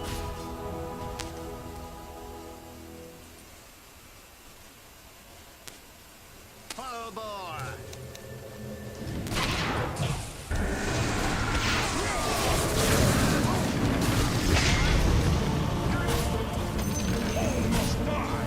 Your top tower is under attack.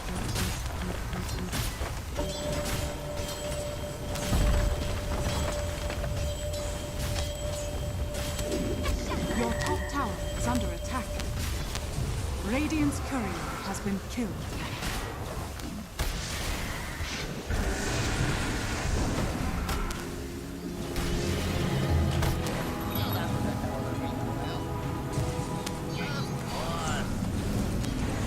And it's like the clash doesn't end.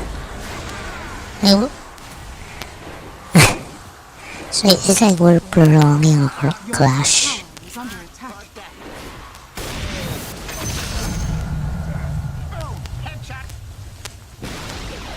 Your top tower has fallen.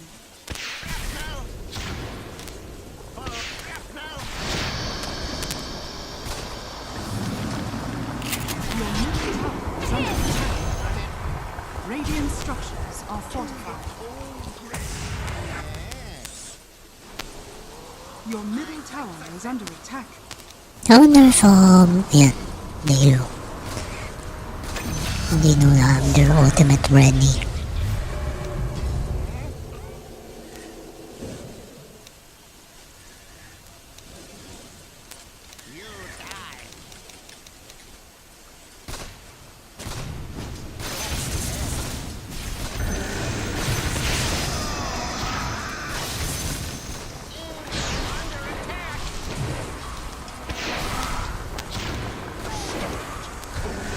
Oh, jeez.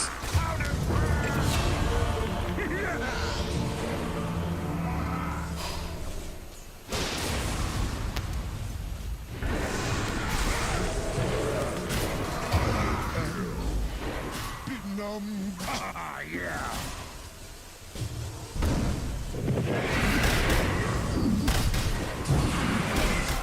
Not doing any damage. Your middle tower is under attack. Your middle tower has fallen.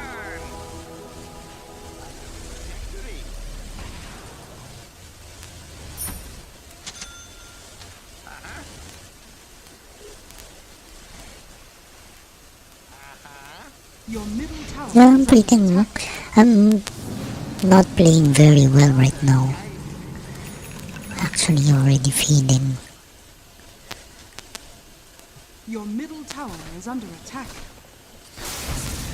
Dire structures are fortified.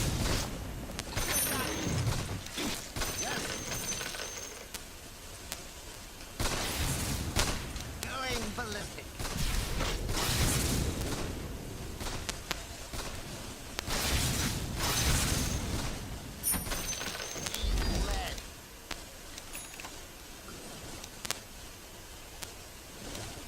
Sniping.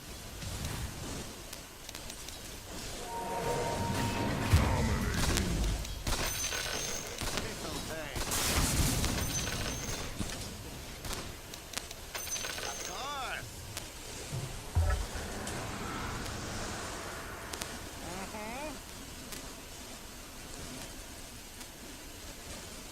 Yeah.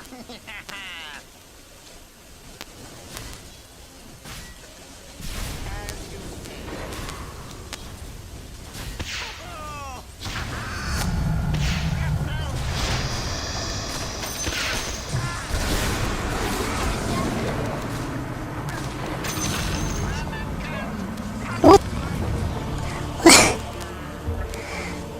What the freak happened to my character after I got him? I don't know. I don't know what happened.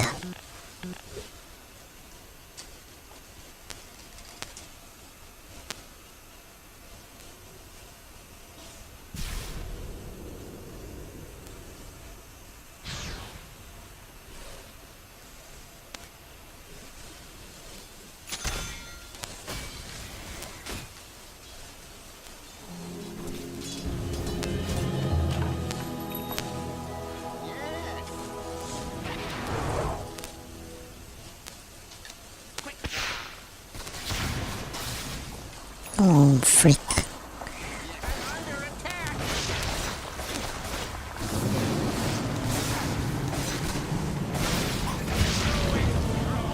Assassination is nature's way.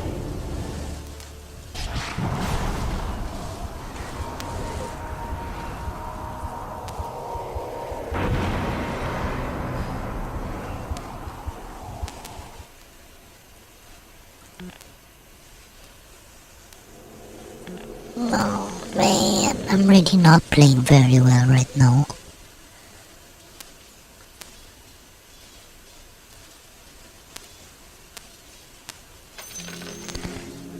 I think our Chaos Knight also.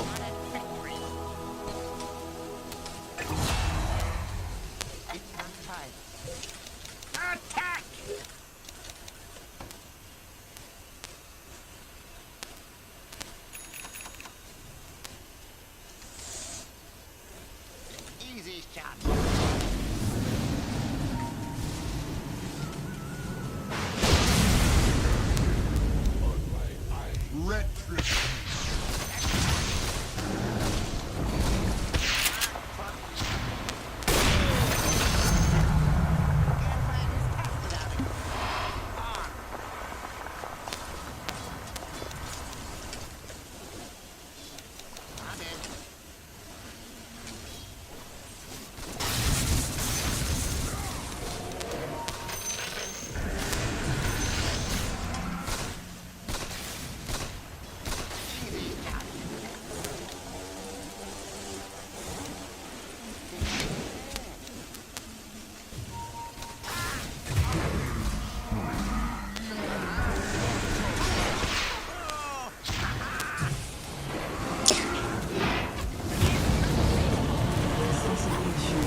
Let's have a go at it.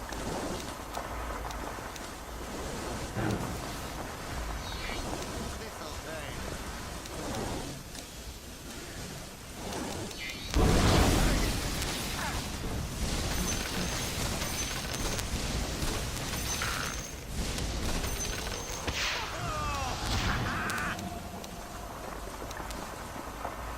do. No. I don't understand. When did he go for Zeus?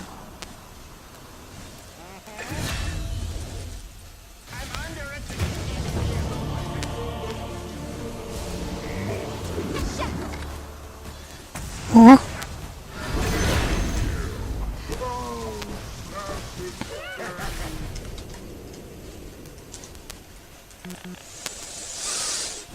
I don't understand why he didn't go for Zeus the first time.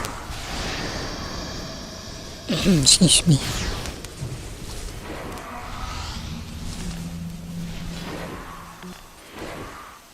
Radiant's courier has been killed.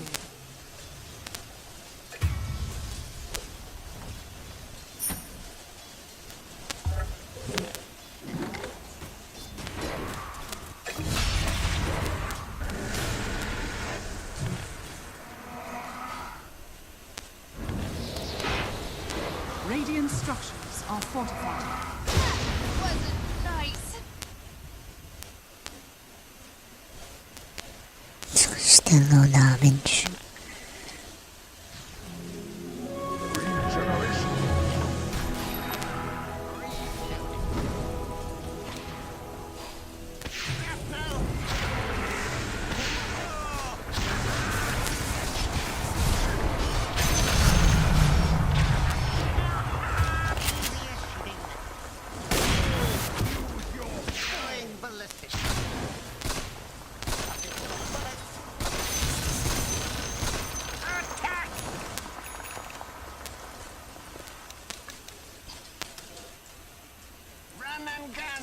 I only got one.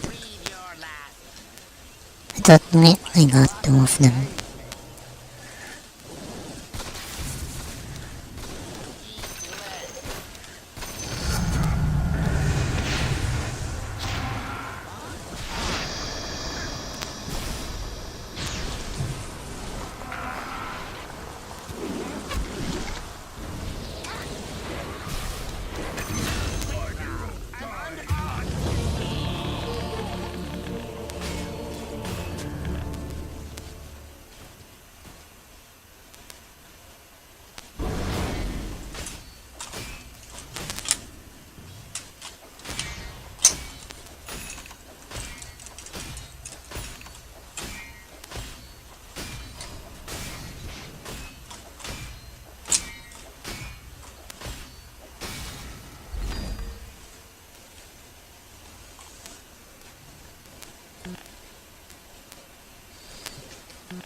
Damn.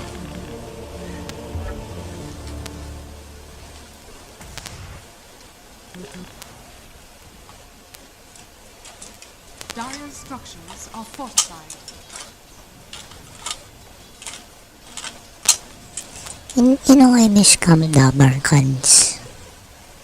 The nearest airsoft game site to home. Like I used to just ride my bike, go there. Is under attack. Ride my bike or ride Is under attack. 2 jeepney trips.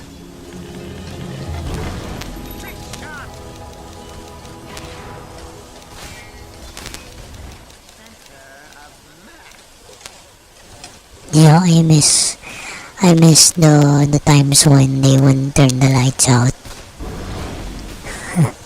So I was able to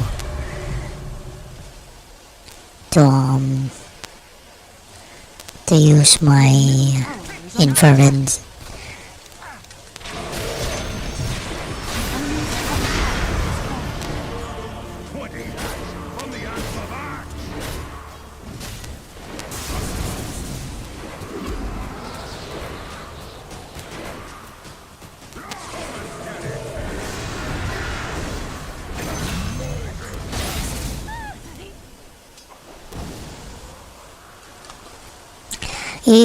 I feel like it made me feel like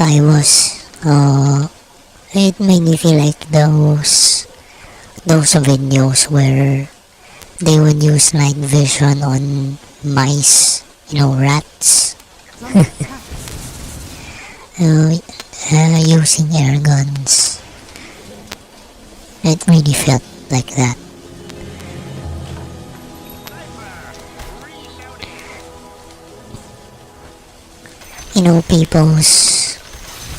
People's skin would really glow under infrared. They would really glow against the background, against the surroundings.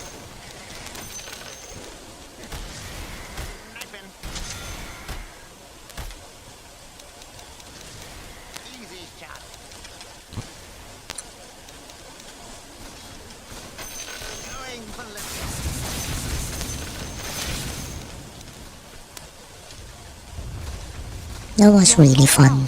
It was fun while it lasted. What? He shouldn't have been able to blink.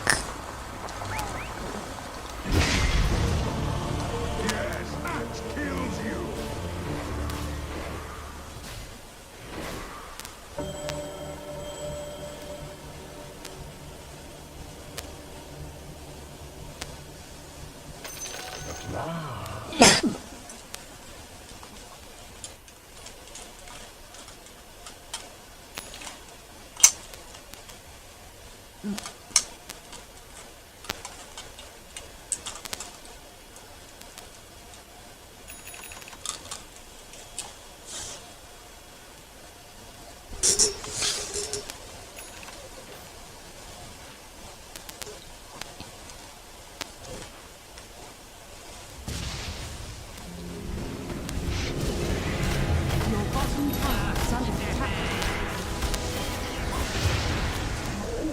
Oh, he was able to escape.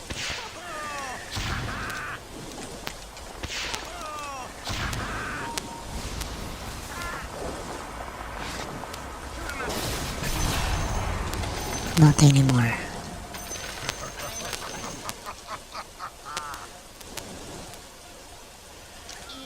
Your bottom tower is under attack. Maybe I should get a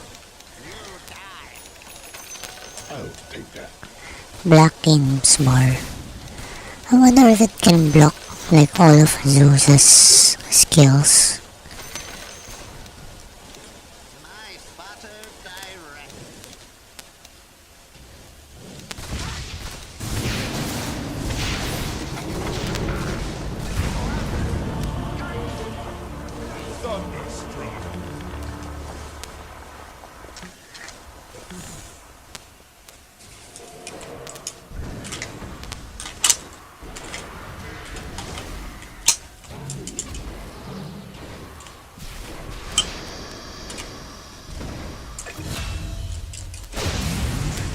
Oh yeah, I know. Last Friday, I was really, riding my bike around the block. I know.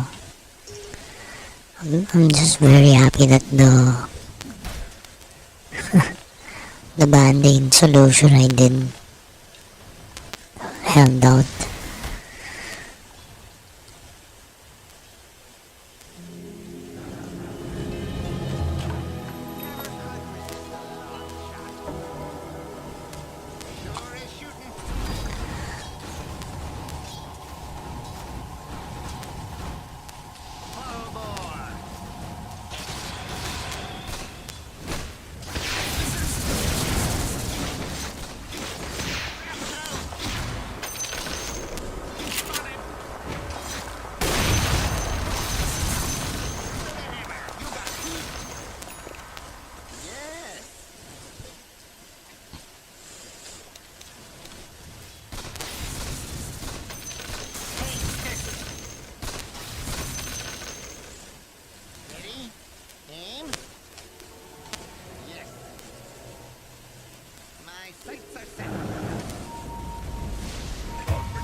The enemy's bottom tower has fallen.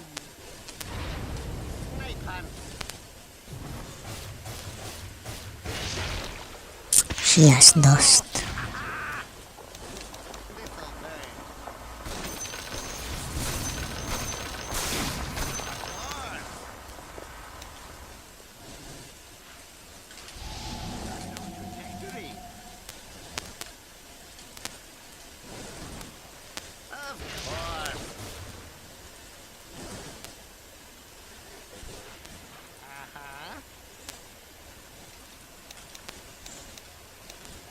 Attack!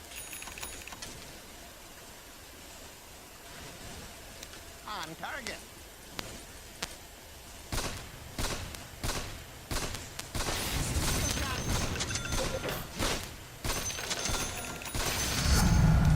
Higher caliber.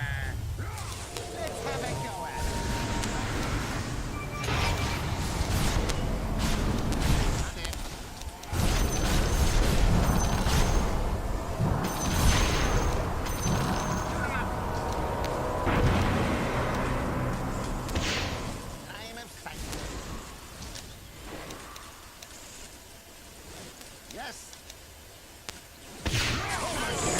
Jeez.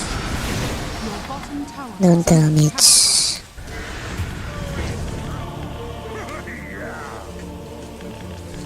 it's all warden here. Radiant structures are fortified.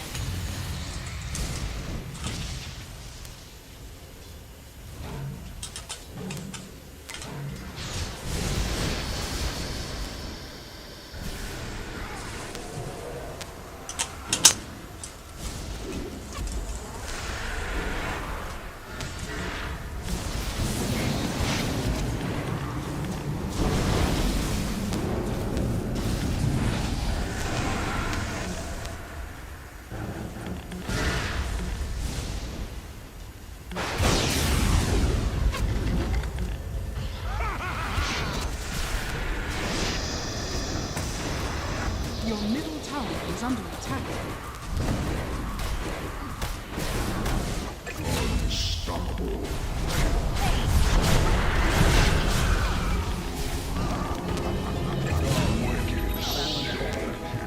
Your top tower is under attack.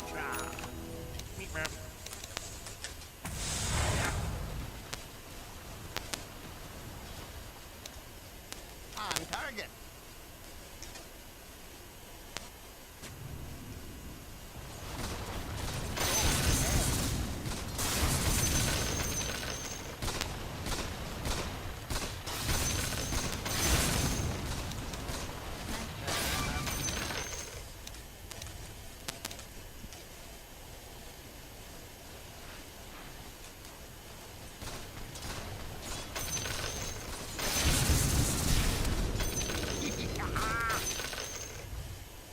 You die.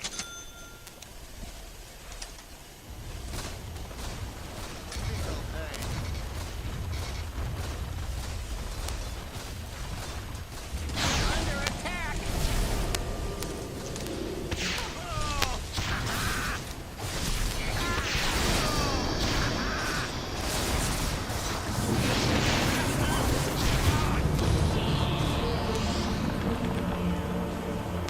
They have two healers. Plus Axe has the spirit vessel.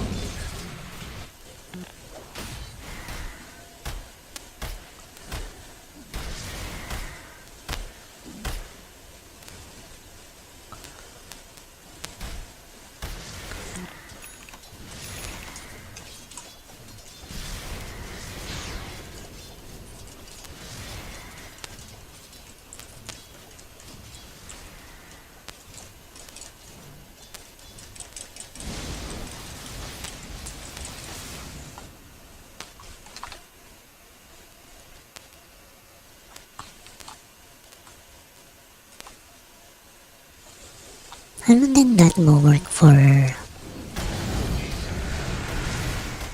20 rounder.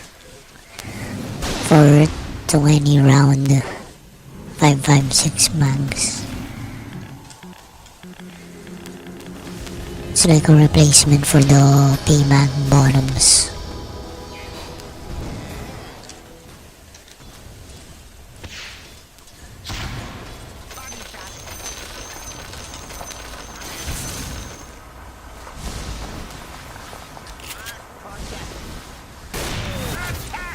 Your bottom tower is under attack. Radiant structures are fortified. Your bottom tower is under attack. Your bottom tower has fallen.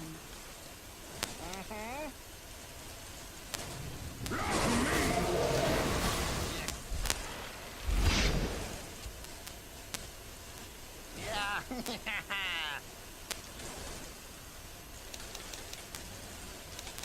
I'm under attack.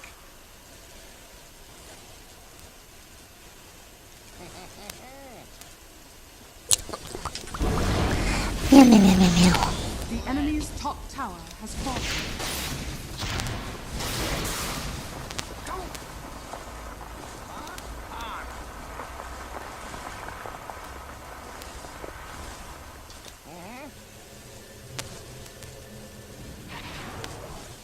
My spotter.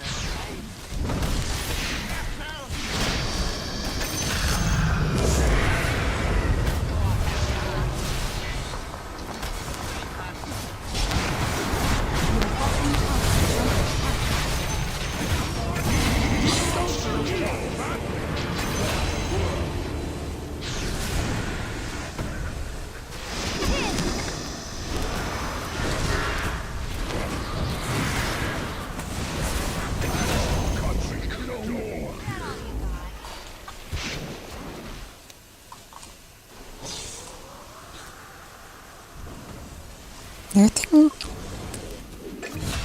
I have so much attack speed already.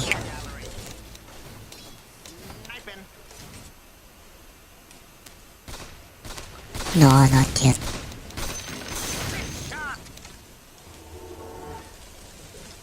I'm not ready.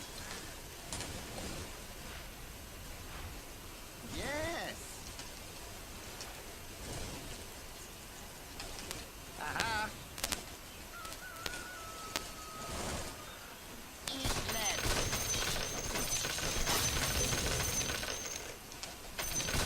Ah!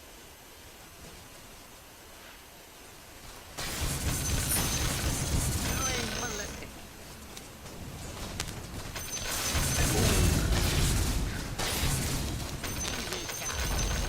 The enemy's bottom tower has fallen.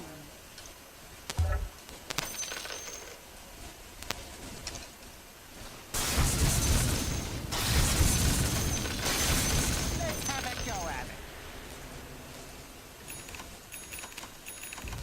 Full bore. Sure is shooting. Spotted. Ah.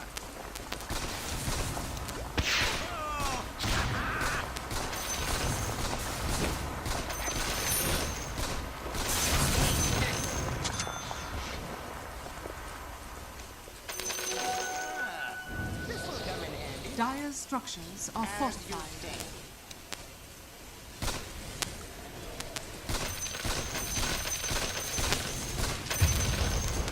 The enemy's middle tower has fallen.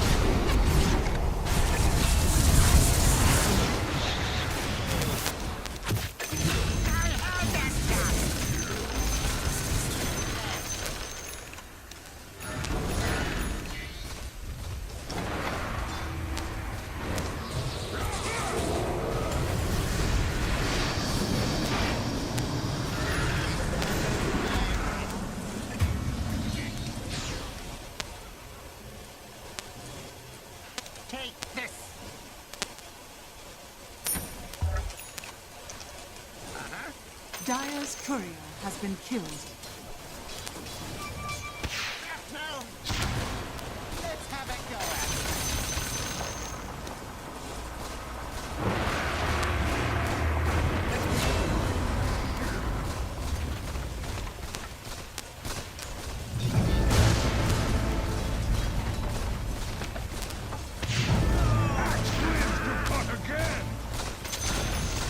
The enemy's bottom tower. Oh, frick.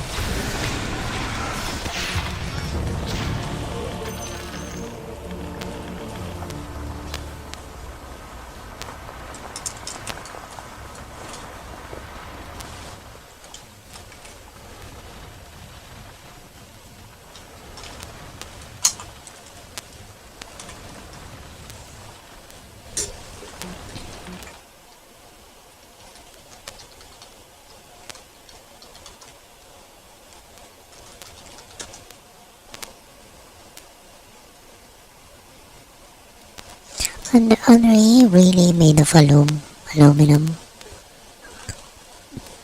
Because the one I have, you know, my for my replica, it's made of steel. Of course, stamped steel sheets. And I don't like it because it can rust. So I want it to be made of aluminum. I wonder if the real ones are also made of aluminum. Your middle tower is under attack.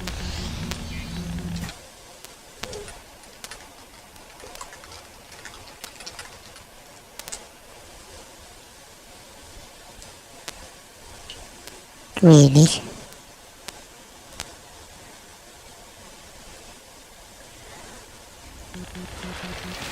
At Food Panda, we're on a mission to make life delicious. Dahil minsan, sobrang init.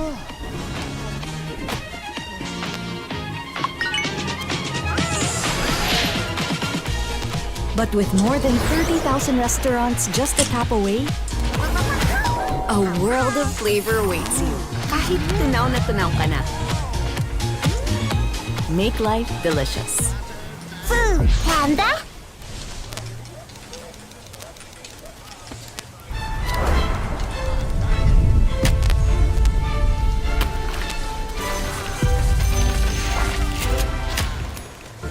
Sharing ng sabon?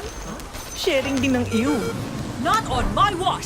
Safeguard Body Wash. Walang sharing ng iyo. Pwede sa buong pamilya. Healthy skin feel, kills germs and deep cleans. Shared iyo? Not on my wash! Use Safeguard Body Wash. Back to Modern Tactical Shooting. Now, this video is going to be part 2 of a 2-part series on military magazines. Now, in part 1, I talked about the history and my use of polymer bags throughout GWAT. And in this video right here, we're going to focus on military issue metal magazines. I'm going to talk a little bit of history and, of course, my experience of running military GI mags or standard mags throughout my 26 years in the Army. Now, if you're not familiar with me or my channel, I served, again, 26 years in the Army. I joined in 1990 as an infantryman, just in time for Desert Storm, and then I switched over to Special Forces in 1998, where I served up until the very beginning of 2017, with a few tours there in GWAT. So, let's get into GI-issued metal magazines right now. It's a nice looking rifle. I love M-Block.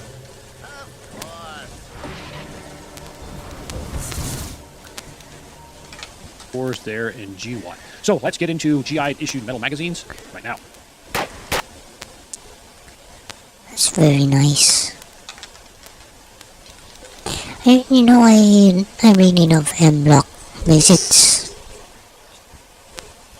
reminds me of some of the older guns.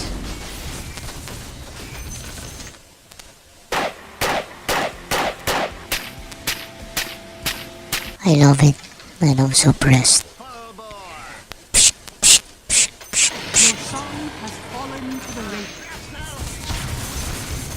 That's how it sounds in videos. Invisibility.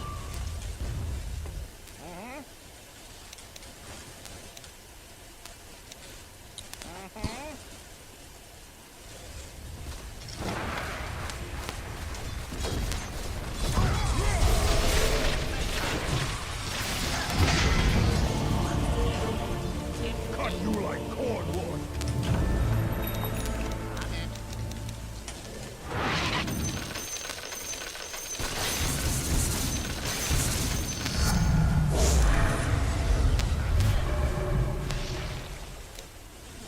Trick shot!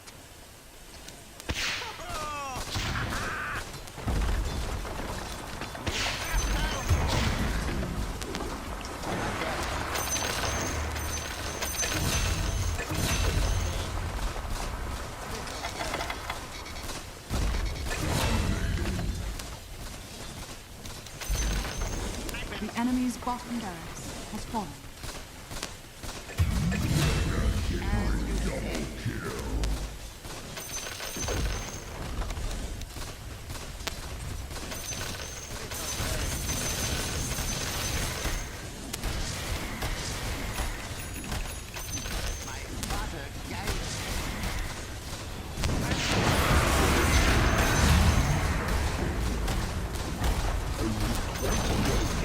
The enemy's middle tower has fallen. Dire structures are fortified.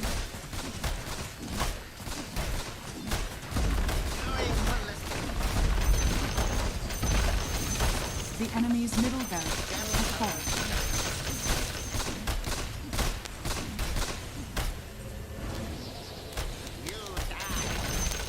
The enemy's top tower has fallen.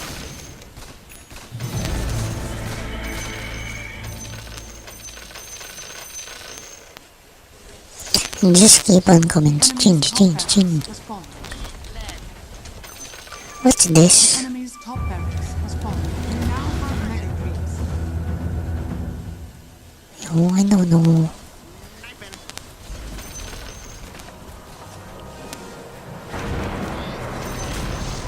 The enemy's middle tower has fallen.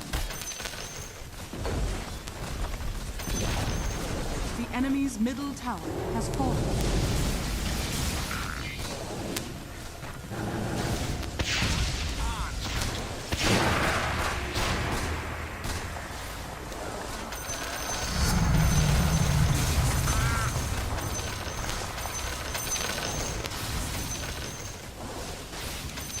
Let's have a go at it.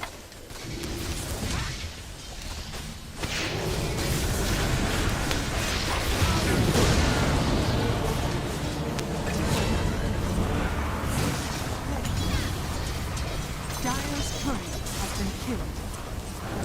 Radiant victory.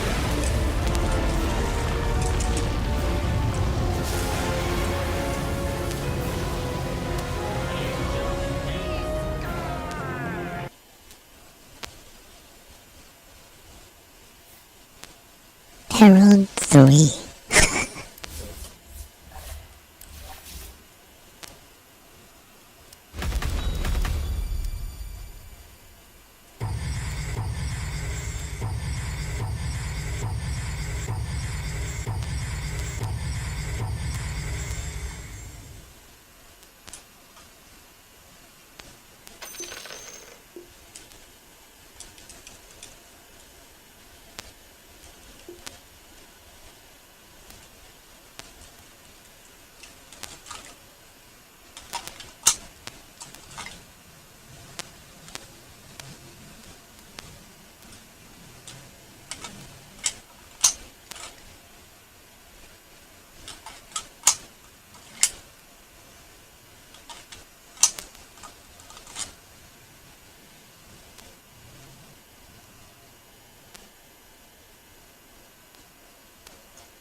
I think I wanna drink lots of water.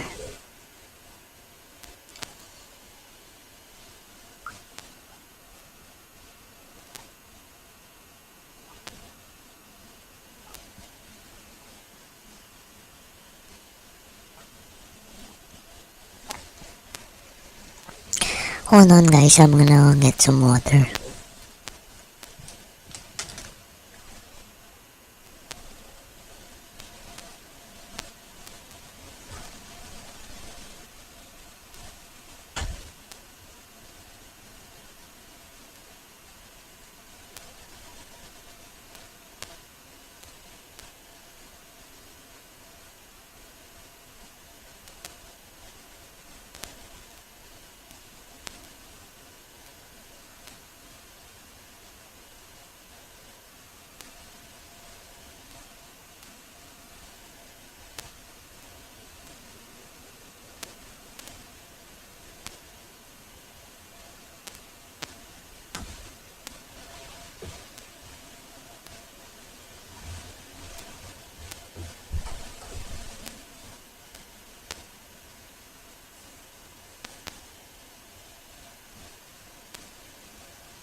Well, I drank it all on my way here, on my way back.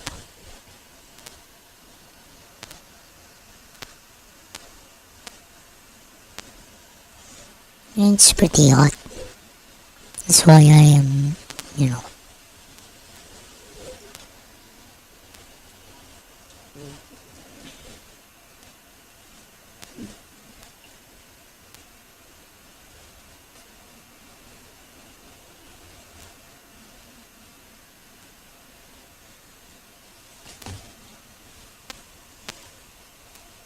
Anyway, I think next time I'm gonna reduce the amount of ground meat that I'm buying.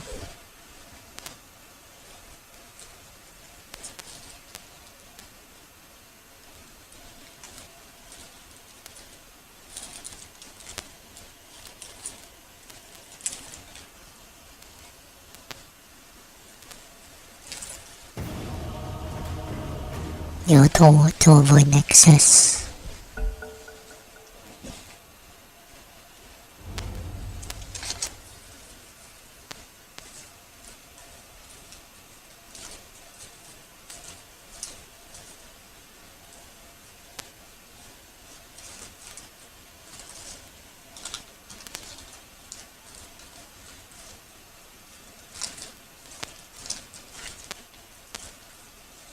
Seconds remaining.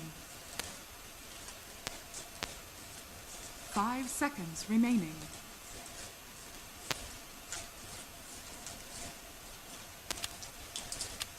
Your turn to pick.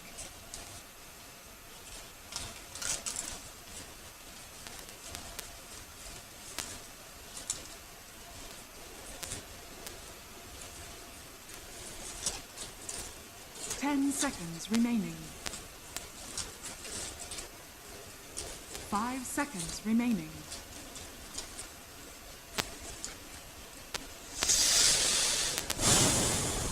One. Off lane.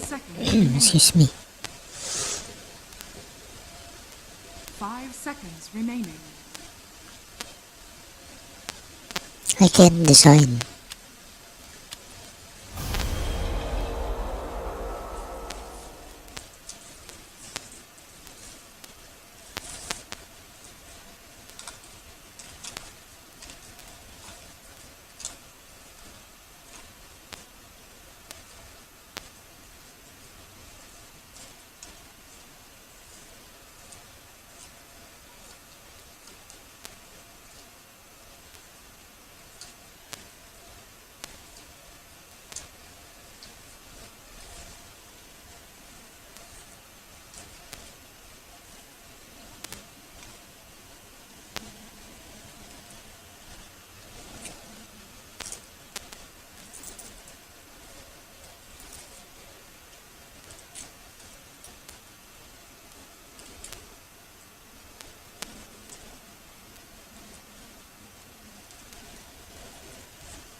Ay, nako.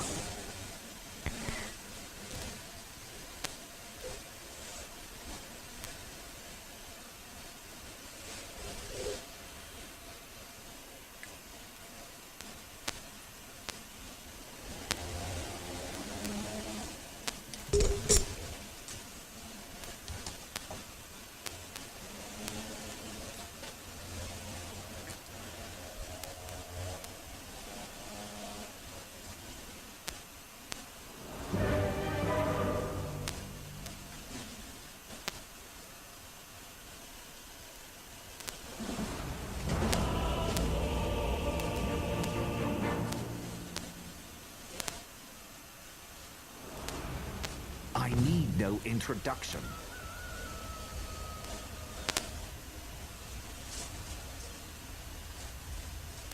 Prepare for battle.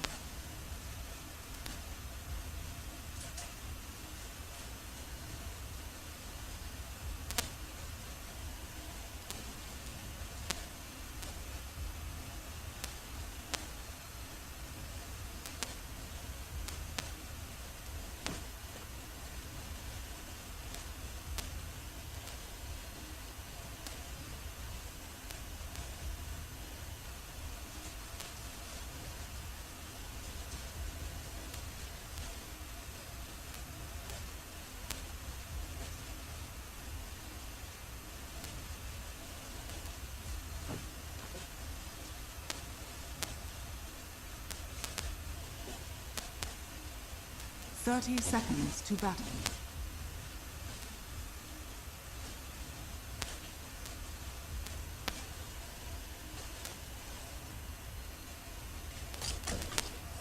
Hope we find trouble.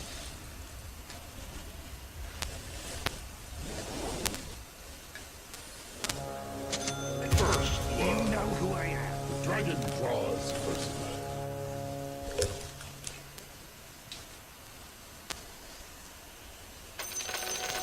Where I go, an army follows.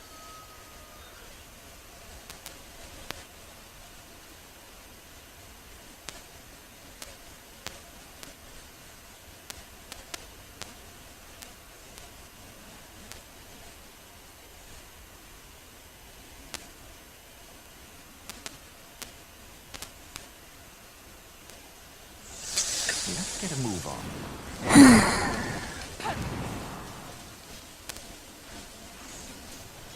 They won't know what hit them. Little help here. Oh, frick. Let's pick a fight. Get over here now. Didn't happen.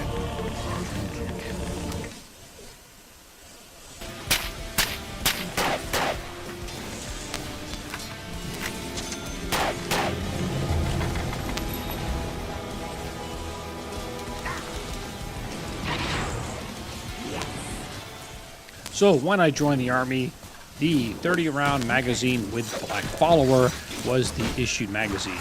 Now this came out in the late 70s at the end of Vietnam and was the magazine, again, that was in use when I joined in 1990 and would be in use up until the middle 90s.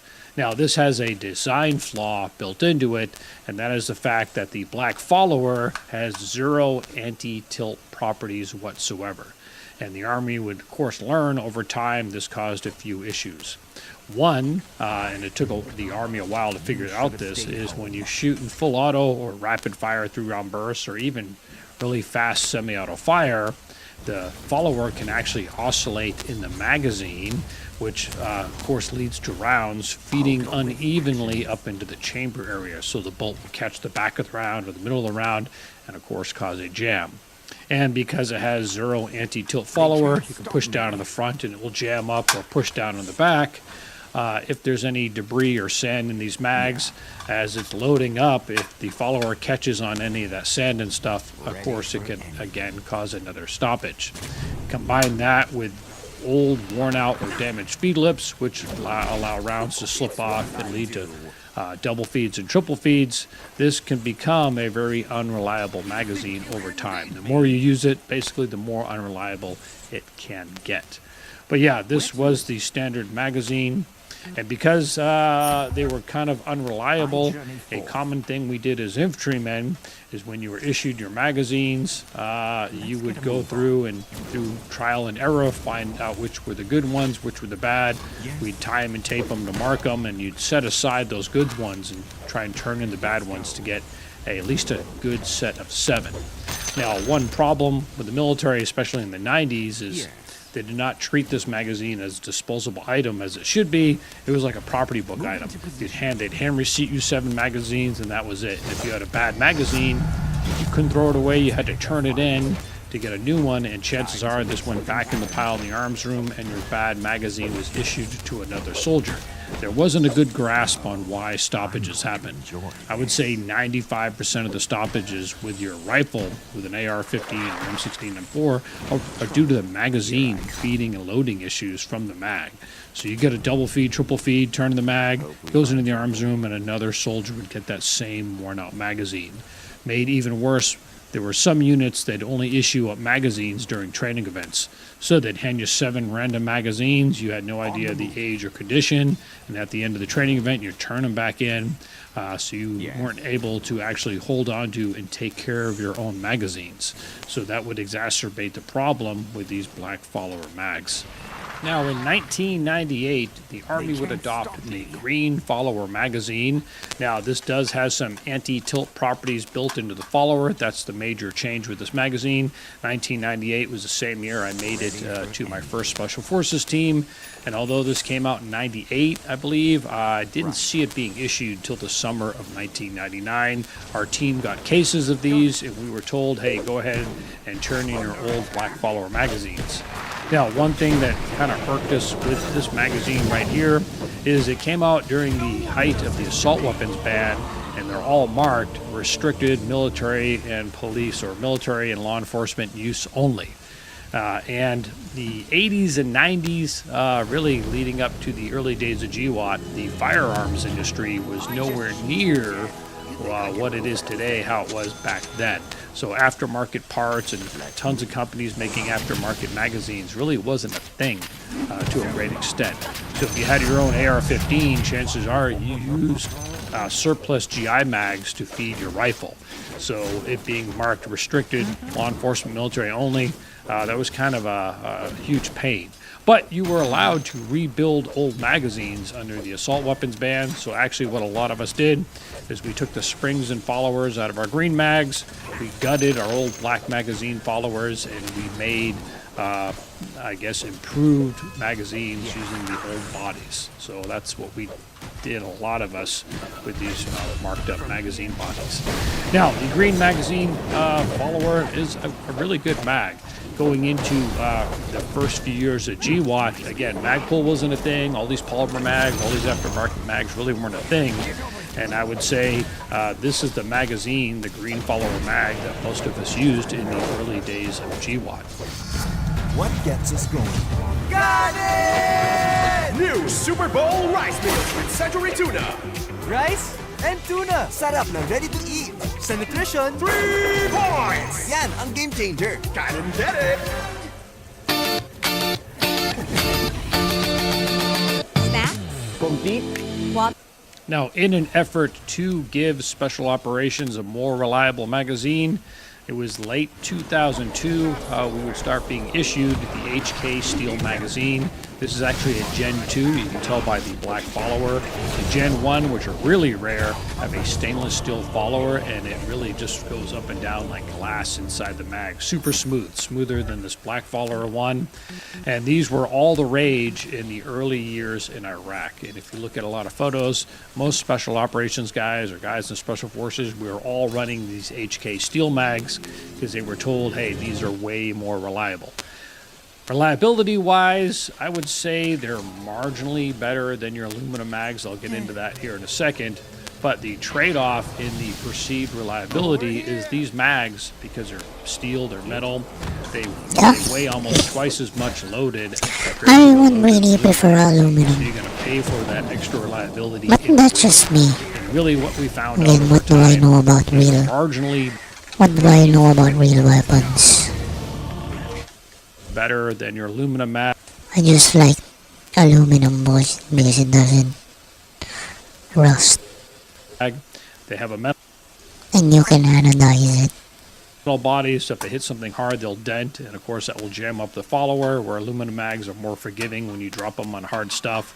And when it comes to reliability of V-lips lasting longer and things like that, I would just say it's a marginal improvement and not really worth the extra weight trade-off. 7 or 8 of these things weighs a lot. So there's a lot of photos. I have 2004, 2005, a rocking HK Steel mag. I wish mine was aluminum, but it's steel. And then you kind of see them disappear from use within special operations. Because again, as most of us found out, the weight trade-off was not worth the marginal improvement in reliability over the green follower magazine. Now in 2008, in an effort to give military service members a true anti-tilt follower, they came out with the tan magazine follower, which the major difference here, besides the color of the follower, it is a true anti-tilt follower this time, but also the last round sits on the left. And that is supposedly to help the reliability even more with spring compression and distance of the rounds, things like that. But honestly, it kind of irks me. I prefer the last round to sit on the right, just like most other magazines on the planet. So that kind of irks me. But this magazine would go on to be, I would probably say, the most used metal magazine, at least in the latter half years of Afghanistan. I did tours starting in 2012, 2014, 2015. And chances are, if you saw metal magazines in use, they were the tan magazine. So at least the Army did a really good job of getting these out to the force. And reliability-wise, honestly, they work just great. Again, it irks me the last round is on the left. Now, in 2012, of course, the Army would adopt M855A1, that enhanced barrier performance round. And the round was first issued into combat theaters only, meaning it was all sent to Afghanistan in 2012. It wouldn't make it to stateside military bases till about 2013. And in 2013, a huge issue arose. Actually, it was way overblown. It was very limited, the actual effect. And that is based on this photo right here. And as you can see, the nose of M855A1, the nose of the rounds are impacting the receiver and below the barrel extension and hitting the barrel extension. And they were thinking, the hardness and the sharp tip of the M855A1 is so hard and sharp, it's damaging chambers, and we need to have the rounds feed even higher up into the feed ramp. So they kind of blame the bullet, when really, if you look at that issue right there, and it's very limited. If you research it, the same picture comes up over and over again. Really, it was a bad magazine, and I think that would have happened with any ammo. I don't know what a magazine that soldier was using, but for rounds to impact that low into the receiver and hit the barrel extension, that's a bad magazine. That has nothing to do with M855A1. But it went through the military like wildfire that, hey, we need to fix this issue, or M855A1 is going to be tearing up chambers left and right. And if that were true, we would have seen it in 2012, the thousands of soldiers that were using it in Afghanistan and in war zones, but it just wasn't so. It was a completely overblown issue, and I think it was a very rare instance, but the Army caught on to it, and the result was that happened in 2013.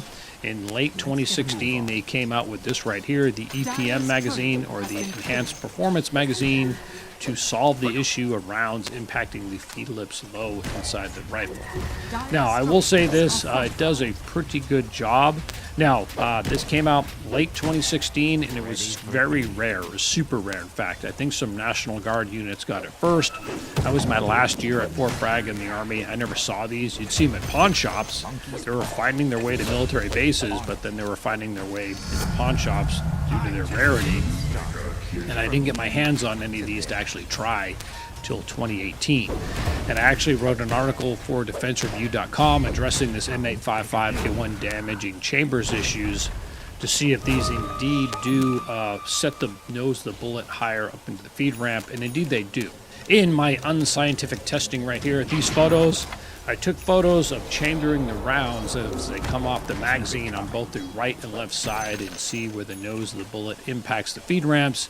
And indeed, the EPM mag, the nose of the bullet impacts higher than any other magazine at the time. I tried all the different variations or generations of P-mags, I tried Lancers, and I tried all your different military magazines. So yes, this does do what it's advertised, and it does load the round the highest up onto the feed ramp into the chamber. Now, I only had a couple of these in 2018, and I was like, hey, I'll run them and see how well they do. And the couple that I had, I only had two. They only made it about 6 months before they started to have double feed issues and things like that, which means the feed lips were going bad after 6 months, which is horrible. I have P-mags, I have Lancers, I have green follower magazines from the late 90s that run just fine with thousands of rounds, and these wouldn't last more than 6 months. So I kind of Why was that happening though? swore them off as, hey, these are kind of crap. Now, lately, in researching for this video, I've found a lot of online comments about soldiers that swear by these magazines and say they're great. So maybe those first early generation EPM mags, maybe they were a little out of spec or weren't built correctly. I just happened to have a bad couple or a few, and the later ones are good to go. I don't know, I need to do my own testing now. I recently went out and I purchased a bunch of brand new ones in the wrapper. I'm going to run these and see how long they last to see if they truly are a good to go magazine. Pinipili ng marami, kaya basta tosino, 100% young pork dapat. Fantastic! Sharap!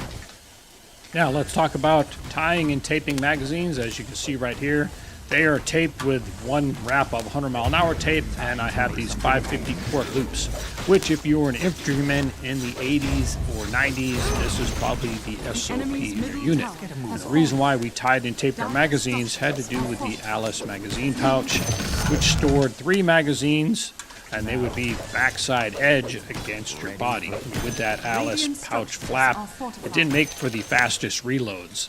So that's why we had the 550 cord loops on here. Instead of trying to single out one magazine, you could just flick your finger in there, hook it on the 550 cord, and hit your reload.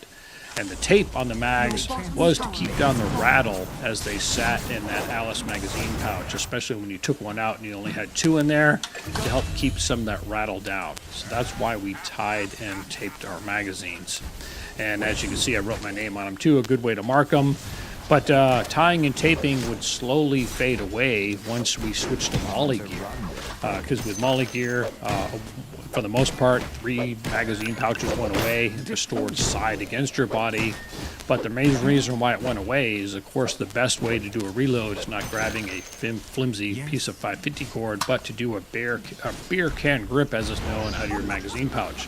So as soon as we started to get open top magazine pouches, this became a snag hazard now, this 550 cord, so we got rid of that. I just started taping mine just out of habit and maybe help keep down the rattle, but that's why you see really the 550 cord disappear off pouches, is we weren't using the Alice gear anymore. And again, with open top magazine pouches, if you had a whole slew of these now, all this 550 cord is a snag hazard getting out of the vehicles and things like that. So there was truly no need for it anymore. All right, let me show you the proper way to put a 550 cord pull tab on a magazine. After you make a loop and tie it, you want to melt the end so you don't have any frayed ends of 550 cord inside the mag. And you actually want to put it in the mag underneath the base plate and slide the base plate over it. I've seen some people just take 550 cord, put it against the mag, and use the 100-mile-an-hour tape to tape around it on the outside, but that is incorrect if you want the full military method.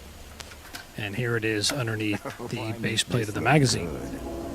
So let's talk magazine accessories, and to do that, we've got to talk about Magpul, king of the accessory market for magazines. And of course, they came out in 1999 with their original Magpul, which I have one right here, which is the commercial version of these 550 quart loops. Now, honestly, I was never a fan of the Magpul pull. I preferred to tie and tape my magazines, but of course Magpul would again kind of change the game when they came out with their own anti-tilt follower, which came out, I believe, in between when the green follower was out and the tan follower. And honestly, I think even to this day, the Magpul anti-tilt follower is one of the best followers on the market, and I converted a lot of my magazines to these. When these followers came out, again, we were given boxes of these followers on SF teams to convert our mags if we wanted to. They also offer base pad upgrades. They got their L plate, and of course they have their Ranger plate, which is again another play on a pull tab. I'm a huge fan of the L plates. Offers a little protection when you're doing fast reloads, and if they hump something hard, helps protect the magazine a little bit. And when it comes to reliability, I think the ultimate magazine really is a green follower magazine. When you take that out and put in a Magpul follower, I think you have one of the best surplus mags around. Now, in the latter half of GWAT, the military was thinking, hey, how can we give soldiers more ammo on deck if they need it in an emergency, especially in a close quarters combat fight? And they solicited the company Thor Defense to come up with a mag coupler. Well, I don't know if Thor Defense created it first and the Army decided to buy it, but this was an issued item right here. It's actually a little system. It comes with multiple different parts. First, it comes with a double magazine holder. It comes with the metal coupler itself. It comes with a Magpul, so you can have one on the magazine to be able to pull it out of the pouch. And it comes with this rubber dust cover to put on the exposed magazine that is not sitting in the mag well. And honestly, during all my tours in GWAT, I not once seen any soldier running a Thor Defense mag coupler. I actually discovered that these existed at pawn shops around Fort Bragg, and I purchased a few. But yeah, never used by any soldiers. And one reason might be If you notice in this video clip right here, while I'm shooting, you can kind of see the nose of the round start creeping forward on the mag that's not seated in the mag well.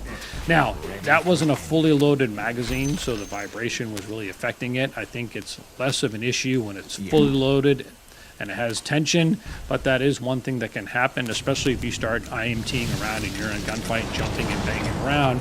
You have the rounds just held by the follower, and they can maybe spill or start creeping out and make it difficult actually for the reload. So that might be one reason they were not too popular with soldiers, or it could just be like a lot of good ideas the military comes up with. Sometimes these items never make it to the frontline troops, and then they end up not being used, discontinued, and then of course they find their way at pawn shops around Fort Bragg. But yeah, a cool little piece of GWAT history, even though I don't think it was used a whole lot, and that's the Thor Defense mag couple. All right, so I know the question's going to come up. Out of all the military-issued magazines, which ones do I think are the best? Well, of course, the Black Follower magazine, that's out. This is unreliable by design due to the zero anti-tilt properties. The EPM magazine, it might be a fine magazine now, but personally, I need to do more shooting with some of them to make sure they truly are a reliable magazine. So right now, the EPM magazine is out. And these AK mags, or HK mags, sorry, they're a cool piece of GWAT history now, but due to the excessive weight and I would say marginal extra reliability aspect, this mag's out too. So that leaves me the tan follower and the green follower. And honestly, I still prefer green follower magazines. I have some. Let me find it. This one right here, where is it? This one right here, tied in tape, has my name written on it. I can tell you this is from the late 90s, early 2000s. It still runs just fine. I have a ton of these old green follower mags tied and taped up. And again, it's pre-GWAT, I can tell, because I still have the 550 core loop on here when I was running it in Alice pouches. So this mag is quite old and it still runs great. And what really, again, keeps me from liking the tan magazine is the last round sitting on the left. That's just a personal pet peeve of mine, even though that's kind of the mil-spec standard now. So my final pick is the green follower magazine. Now, I also know the question's going to come up, right, those are all surplus GI issue magazines. What about commercially available magazines in the civilian market, metal ones? Well, I don't have a lot of experience with metal magazines now because I'm a polymer magazine guy, but one magazine I do have some pretty good experience with are from BCM. They're Teflon coated magazines, and these are 5 or 6 years old, and they run great, and they're very inexpensive. They're just under $13. I just checked the website. No, Teflon coated, just like the frying pans, non-stick frying pans from before. It's their own magazine, and it comes with mag-full anti-tilt followers. Now, I'm not sponsored by BCM at all, but I can tell you, again, I've had these for a few years now, and they run great. So if you're looking for an inexpensive, cheap metal magazine that is pretty durable, then check out the magazines from BCM. So there it is, my experience and a little history on the GI issued metal mags. And like all my videos, hopefully you found this entertaining and informative. And like always, I'm Jeff Gerwich.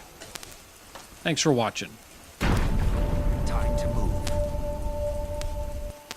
Minsan, sobrang init. But with Food Panda, a world of flavor awaits you. Make life delicious. Food Panda?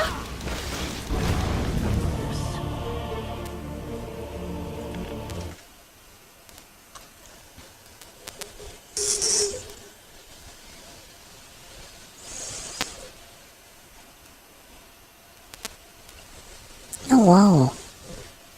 Now, this video is part 1 of a 2-part series focusing on AR-15 or M4, M16 family of magazines. And it's a 2-part series. Part 1 is going to be all about polymer magazines. And in part 2, I'm going to talk about metal magazines. But both these videos, I'm going to talk a little bit about magazine history, my favorite go-to magazines that I used during GWAT, and my go-to magazines that I like to use now as a civilian. So let's get into part 1, which is all about polymer magazines right now. Now, I don't claim to be any sort of magazine historian type expert, but due to my length of service and my age, I was on active duty when a lot of these magazines first came out. I used a lot of them during my time in service. I used a lot of them downrange on real-world deployments. Now, I do have my favorites, and I'm going to talk about my favorite mags later on in the video. But I want to start going into a little bit of the history of polymer magazines, and starting out with the very first attempts, which go back to the 80s, with this Israeli Orlight magazine. So if you go back and you look at early forums on AR15.com, there's a lot of praise for these old Israeli Orlight magazines, but let's face it, these are from the 80s.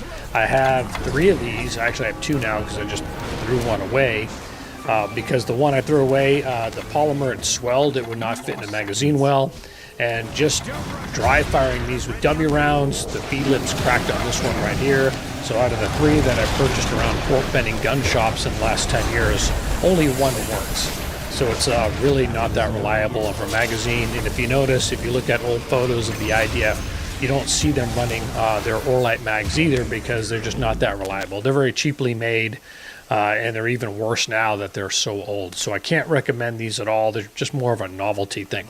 You see, of course, the Israelis have always been running metal magazines produced probably from the US.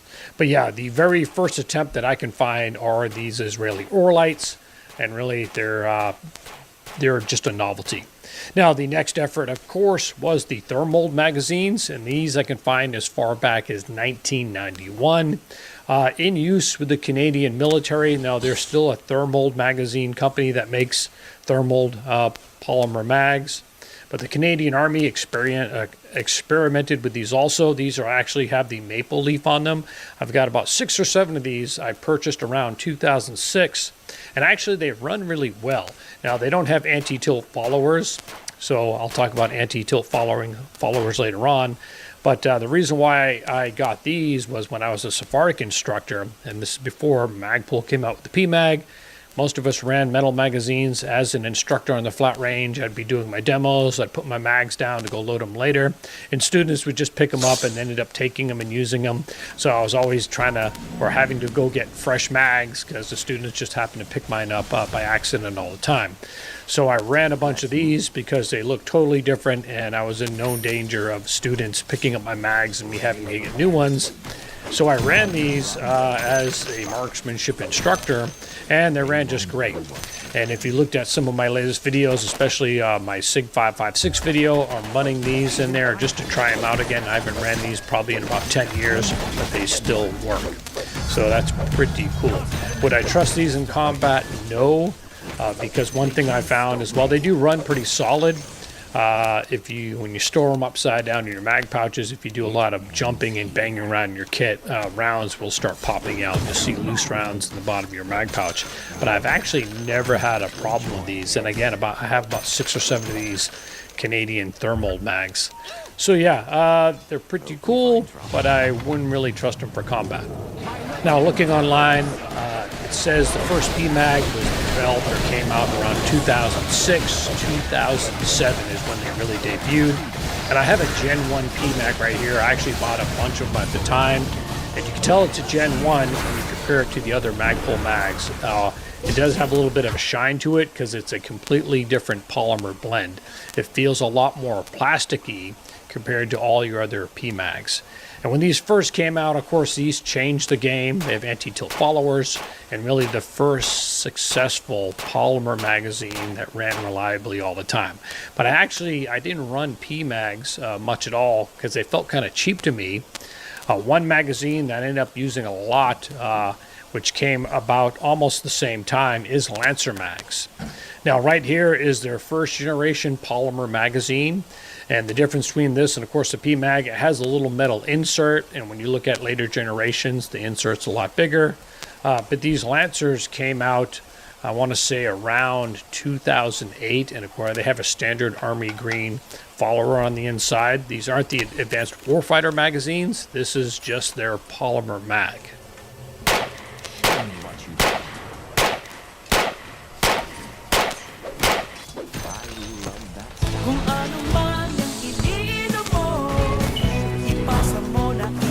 Now, staying on the historical timeline, in 2009, we would get our Gen 2 PMags.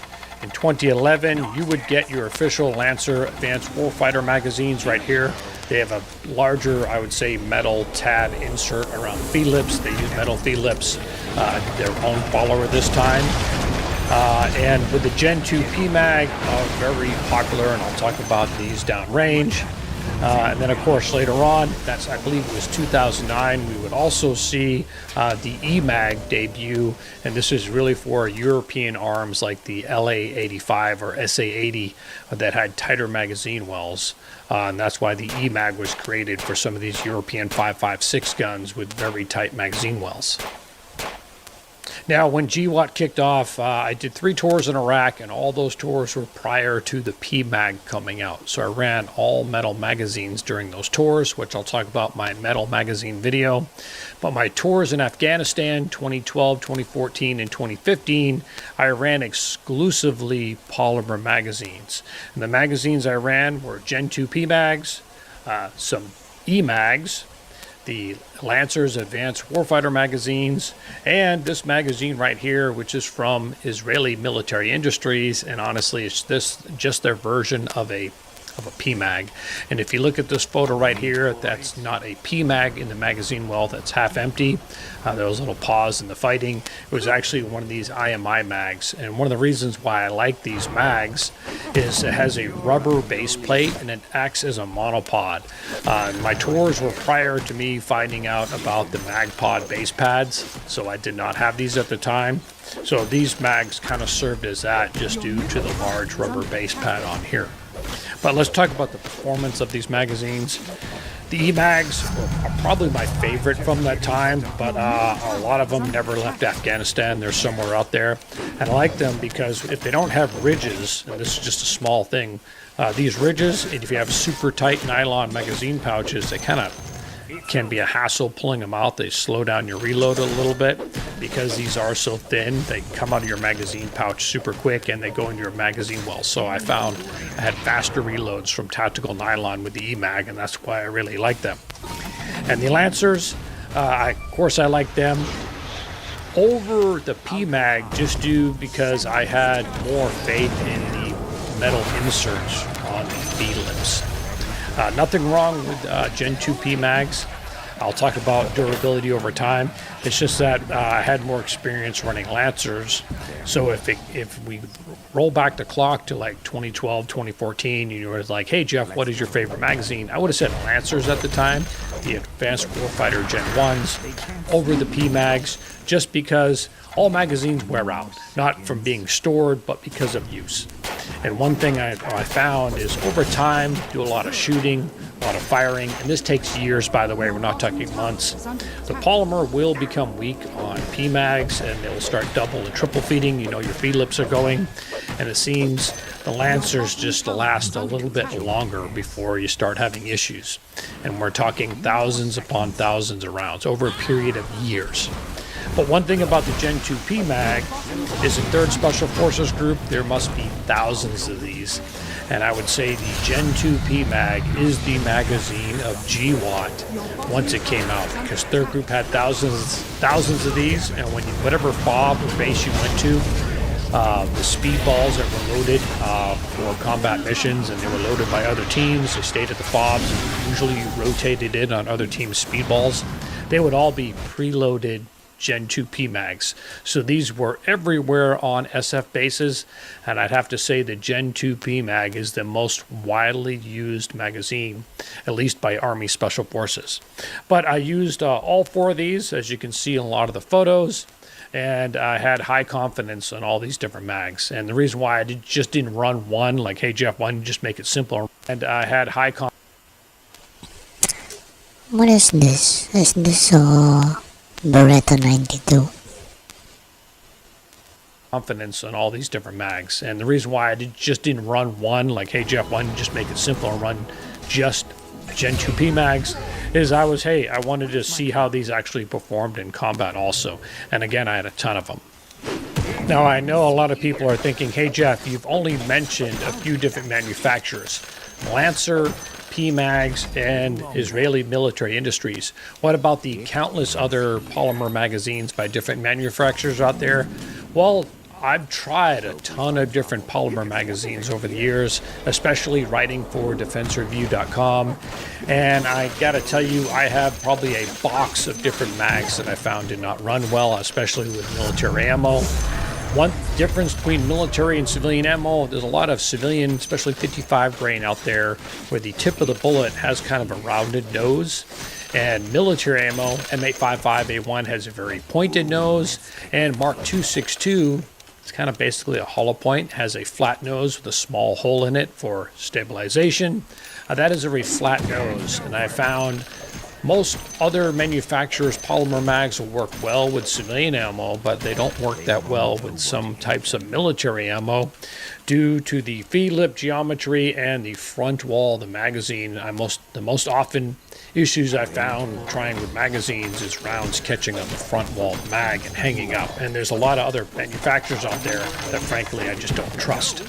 Now, since my last combat tour way back in the old-timey days of 2015, of course, both Lancer and Magpul have come out with newer magazines. Magpul's moved on to their Gen 3 PMag, and Lancer is on their Gen 2 Advanced Warfighter magazine, and Magpul has also, their most recent magazine is, of course, their T-Mag, which I'm kind of digging. The T-Mag is smooth-sided, just like the old E-Mag, which I like the smooth sides of the E-Mag, so the T-Mag having that on top, of course, be looking kind of cool because it is translucent. I'm really starting to dig this magazine. Now, when Lancers came out with their Advanced Warfighter Gen 2s, and I believe they were calling it Smoke, kind of the same color as a T-Mag, this is around... It's very nice. On 2016-2017, I was retiring from the Army, and my ODA was moving on to their next Afghanistan tour. And the 18 Bravos, based on my love and success of running the Advanced Warfighter Gen 1 Lancers, they went and they bought a case of the Gen 2 in the smoke color at the time. I believe they're calling it smoke. And they reported back to me they had nothing but problems with those Lancer magazines. So I don't know if they had QC issues with their first batches of the Gen 2, but they said they had nothing but problems. And that has thrown me off from running Lancers really almost the last decade. That's why I've been running mostly Gen 2 PMags, again, because I have so many that run so well. But for this video, I bought a bunch of the Advanced Warfighter Gen 2s to give them an honest try. And honestly, had Lancer not cleaned up their act way back around 2016, 2017, I'm sure we would have heard of problems from a lot of users, which I don't think there is out there. So they must have cleaned up their act with the Advanced Warfighter Gen 2s. But you will see in a lot of future videos, I'll be running these T-Mags from Magpul and the current version of the Lancer Advanced Warfighter, just because I want to put some hard use through both magazines to kind of see how they stand up. And again, with these modern polymer mags, it's going to take thousands of rounds and probably years to wear them out, but I want to see how long these can go. So you'll see these both being used in a lot of future videos. Now, one thing that irks me about PMag, and I'll put Lancers over PMag because of this, no matter what generation of PMag you have, 1, 2s, 3s, they allow 31 rounds to feed in the magazine. You can get a 31 in there, and when the mags start to get used a little, it's even easier to get a 31st round in there. And of course, the problem with that is if you seat the gun on a closed bolt and you go to chamber it, it's not fully seated. It will stick in there with friction, and you think you've chambered if you're not used to the sound and the feel of a round actually chambering. And then when you go to fire, the hammer will click on nothing, but that vibration will make the mag now fall out. And it's super funny in the range. We make fun of guys when that happens all the time. That's one thing that's annoyed me forever, is why do they allow a 31st round in there? And it makes it even more confusing because, of course, the Army's metal magazines, the last round now sits on the left as opposed to the right. So if you just grab a bunch of mags and you're used to, say, seeing the rounds on the left, then you don't know, hey, that's not where it's supposed to be. So I wish that's one thing Magpul would get right, even with their most recent Gen 3 PMag, and I tried it with the T-Mag, is you can squeeze a 31 0.1 rounds in here, where that's something you'd never do in the Lancers. So it's like, come on, Magpul, because yeah, it's funny on the flat range to see that, but I'm sure it's happened where you had some soldiers used to seeing the last round on the left due to their metal magazines, jam up some PMags without noticing, and then have that same issue downrange. I'm sure it's happened probably more than once, so I wish that's something they would correct. Now, I had filmed this segment where I talk about individual pricing, all these different mags, but I'm not going to cover individual prices. I took it out because the YouTube algorithm is probably going to flag it as me trying to sell magazines. YouTube's been after firearms channels lately, deleting old videos or putting strikes against older content, so I'm not going to risk it. I am going to say this though. Gen 2 PMags are still out there for sale, and they are the cheapest magazines around right now, compared of course to the Gen 3 and the T-Mags. And all PMag products I've found are cheaper than current Lancer magazines, their Advanced Warfighter magazine.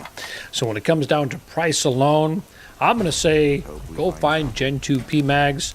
I'm sure Magpul can list off the advantages and the differences between a Gen 3 and a Gen 2 mag, but honestly, I get years out of a Gen 2 PMag. I have a ton of them, and you can find them really cheap, especially if you go to Midway USA. Now, one thing I haven't really talked about is anti-tilt followers, and I want to save that for my part 2 when I get into metal magazines. But really, where you need an anti-tilt follower is especially for fully automatic fire, and I'm going to get into that. But of course, an anti-tilt follower does help the rounds feed evenly up into the chamber, and that does reduce stoppages. But it's kind of a non-issue because unless you find some of these older Orlight magazines or thermal magazines, these are the only ones that don't have an anti-tilt follower at all. And of course, your old generation metal GI mags with a black follower. Basically, all your modern polymer magazines have some form of anti-tilt follower.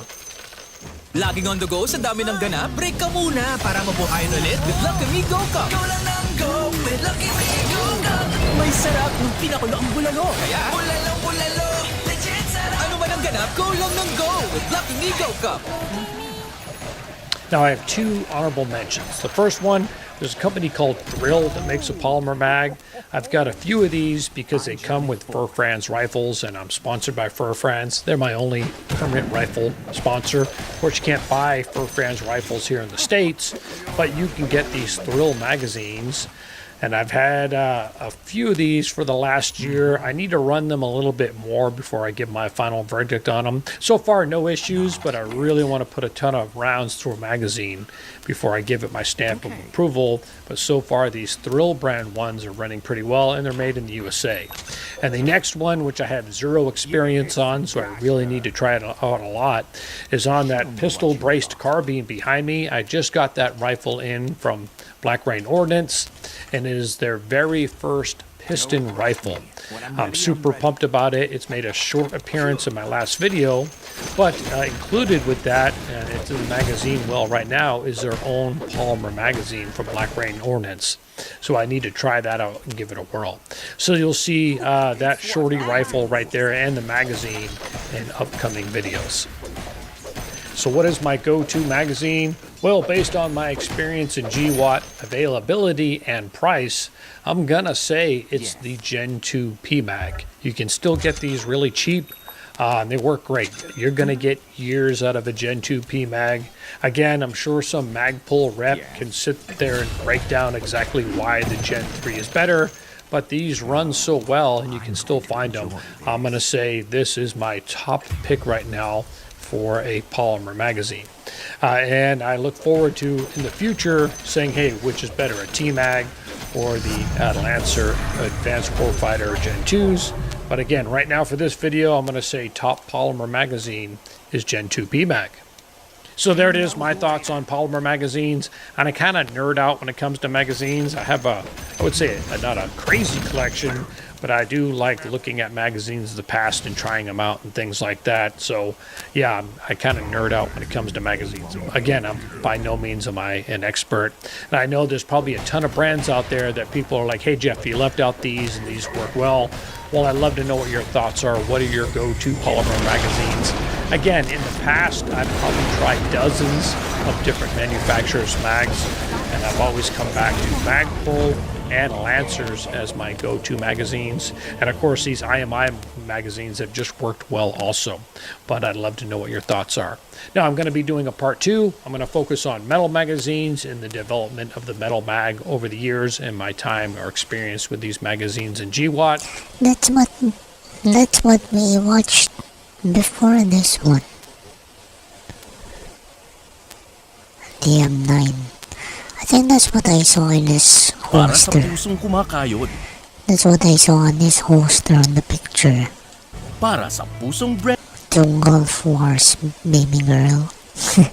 breadwinner, Alagang Del Monte Heart Smart.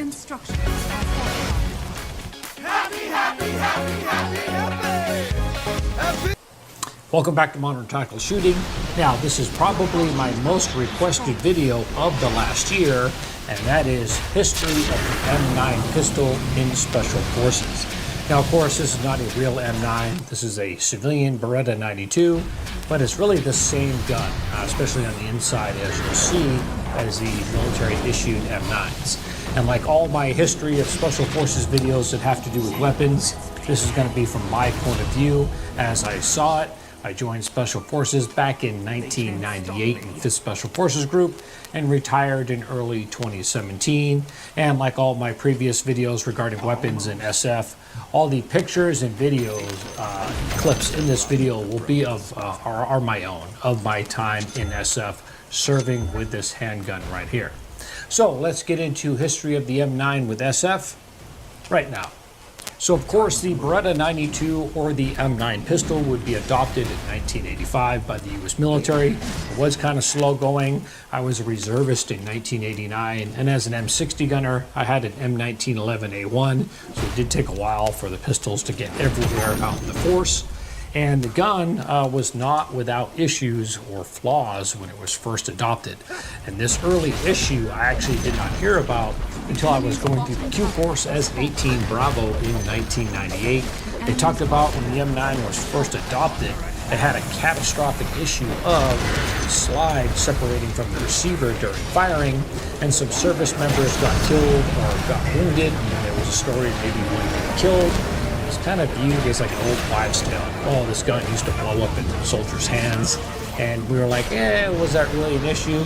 Well, come to find out, all these years later, I actually know a retired Navy SEAL where he was shooting an M9 in the 80s, trying it out for the Navy, and he did have that issue of the slide breaking off during firing, and it happened so fast it hit him in the face. He said he was bleeding. He didn't even know what happened until he looked at his gun and saw he was just holding the lower receiver part with no slide. So there truly was a flaw with the first generation of M9. I don't know if it was quality control with poor metal being used in the making of the gun, maybe combined with the fact that the Army 9mm is basically plus P plus pressures. Maybe this gun was built off of European 9mm standards and just couldn't handle high round counts. I don't really know what was going on, but there was a fix made to the M9 pistol, which once they adopted this fix, really the issues of slide separation really ended after that. And I'll talk about that fix, what they did to the gun right now. All right, so there's a metal disc right here in the receiver, and it's going to slide into a slot on the slide. So during the recoil process, the slide can only go back so far because of that disc in that slot. So no matter what, if a part fails, it can't go back any farther. Now these pictures right here go way back to 1998, 1999 on my first ODA, which is ODA 531, and you can see I'm rocking a nylon shoulder holster, and in some of the pictures you see I actually have a lanyard on the pistol. Now, when I first joined 5th Special Forces Group, I was assigned to a vehicle mounted team, and our role was to do long range. First joined 5th Special. Just an MP5 with a suppressor, not the SD. Forces Group, I was assigned to a vehicle mounted team, and our role was to do long range desert penetration, basically long range reconnaissance if we ever had to do scud hunting again, and we're expected to spend our whole time living out of those Humvees. So shoulder holsters just kind of made sense at the time. I know they're totally not in fashion now, But in the late 1990s, they really were still a thing. Body armor was not a thing, but for being a straight guy sitting in a Humvee all day long, they made sense. And as far as the lanyards go, that has to do really with holster selection or an issue with the regular Army holster. It was the Bianchi flap holster. We actually had a member of 5th Special Forces Group on a Bosnia rotation. His pistol fell out of that style of holster, the Army flap one. They did get it back, but that made mandatory use of the lanyards in 5th Special Forces Group for about 2 years. And really, in the late 90s, there was only a few holster options. Safariland really wasn't a thing yet. It's basically shoulder holsters or nylon drop leg holsters made by London Bridge and Blackhawk and companies like that. And they were basically all the same design, a drop leg holster with a nylon thumb snap. So not the most, I would say, retention built style holster. In fact, if you're going to do airborne operations, they came with an extra lanyard that you can put around the holster for airborne operations. Now, overall, what did SF guys think of the M9? Well, it was despised. Not because of reliability issues, which I'll talk about reliability here in a minute, but because of the double action, single action trigger pull. In double action mode, this gun is going to break with a long pull between 10 to 12 pounds. And then, of course, when the gun cycles, it goes into single action, which there's a lot of take up in there, but it breaks at about 3.5 pounds, which is pretty good. But you'd have to master 2 different trigger pulls out on the range. And talk to any Green Beret that's carried an M9, and they probably have hundreds, if not 1,000 plus hours of their career spent on the range, mastering double action and then going to single action, 2 trigger pulls on the same firearm. And it was really viewed as a huge annoyance. And you compare this to more modern guns like the Glock and things like that. That's why guys did not like this. Hands down, that is... Hold on, when did...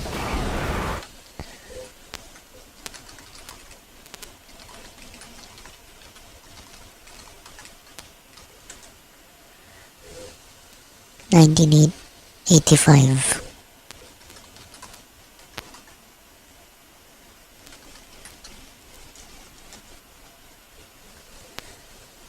Gandang lock. The release of Nuglock or its invention was, it preceded the adoption of the M9 by 2 years.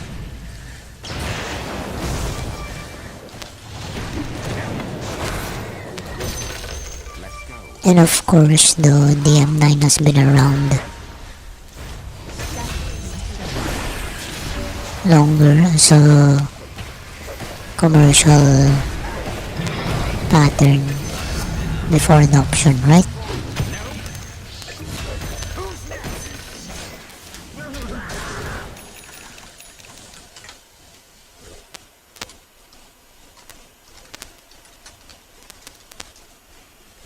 I'm guessing 70s.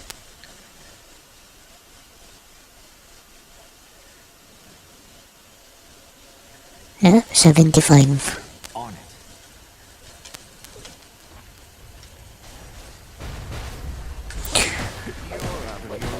And then let's see the P226.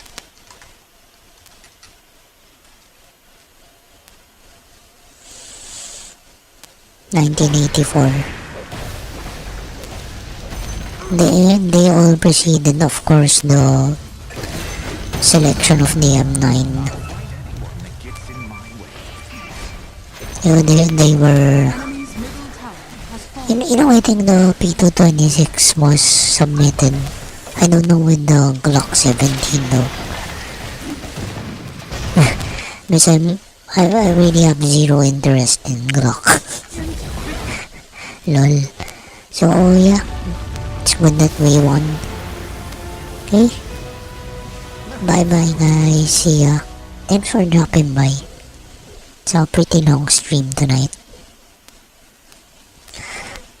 But during normal days, if I teach, I really wouldn't have the energy to do this.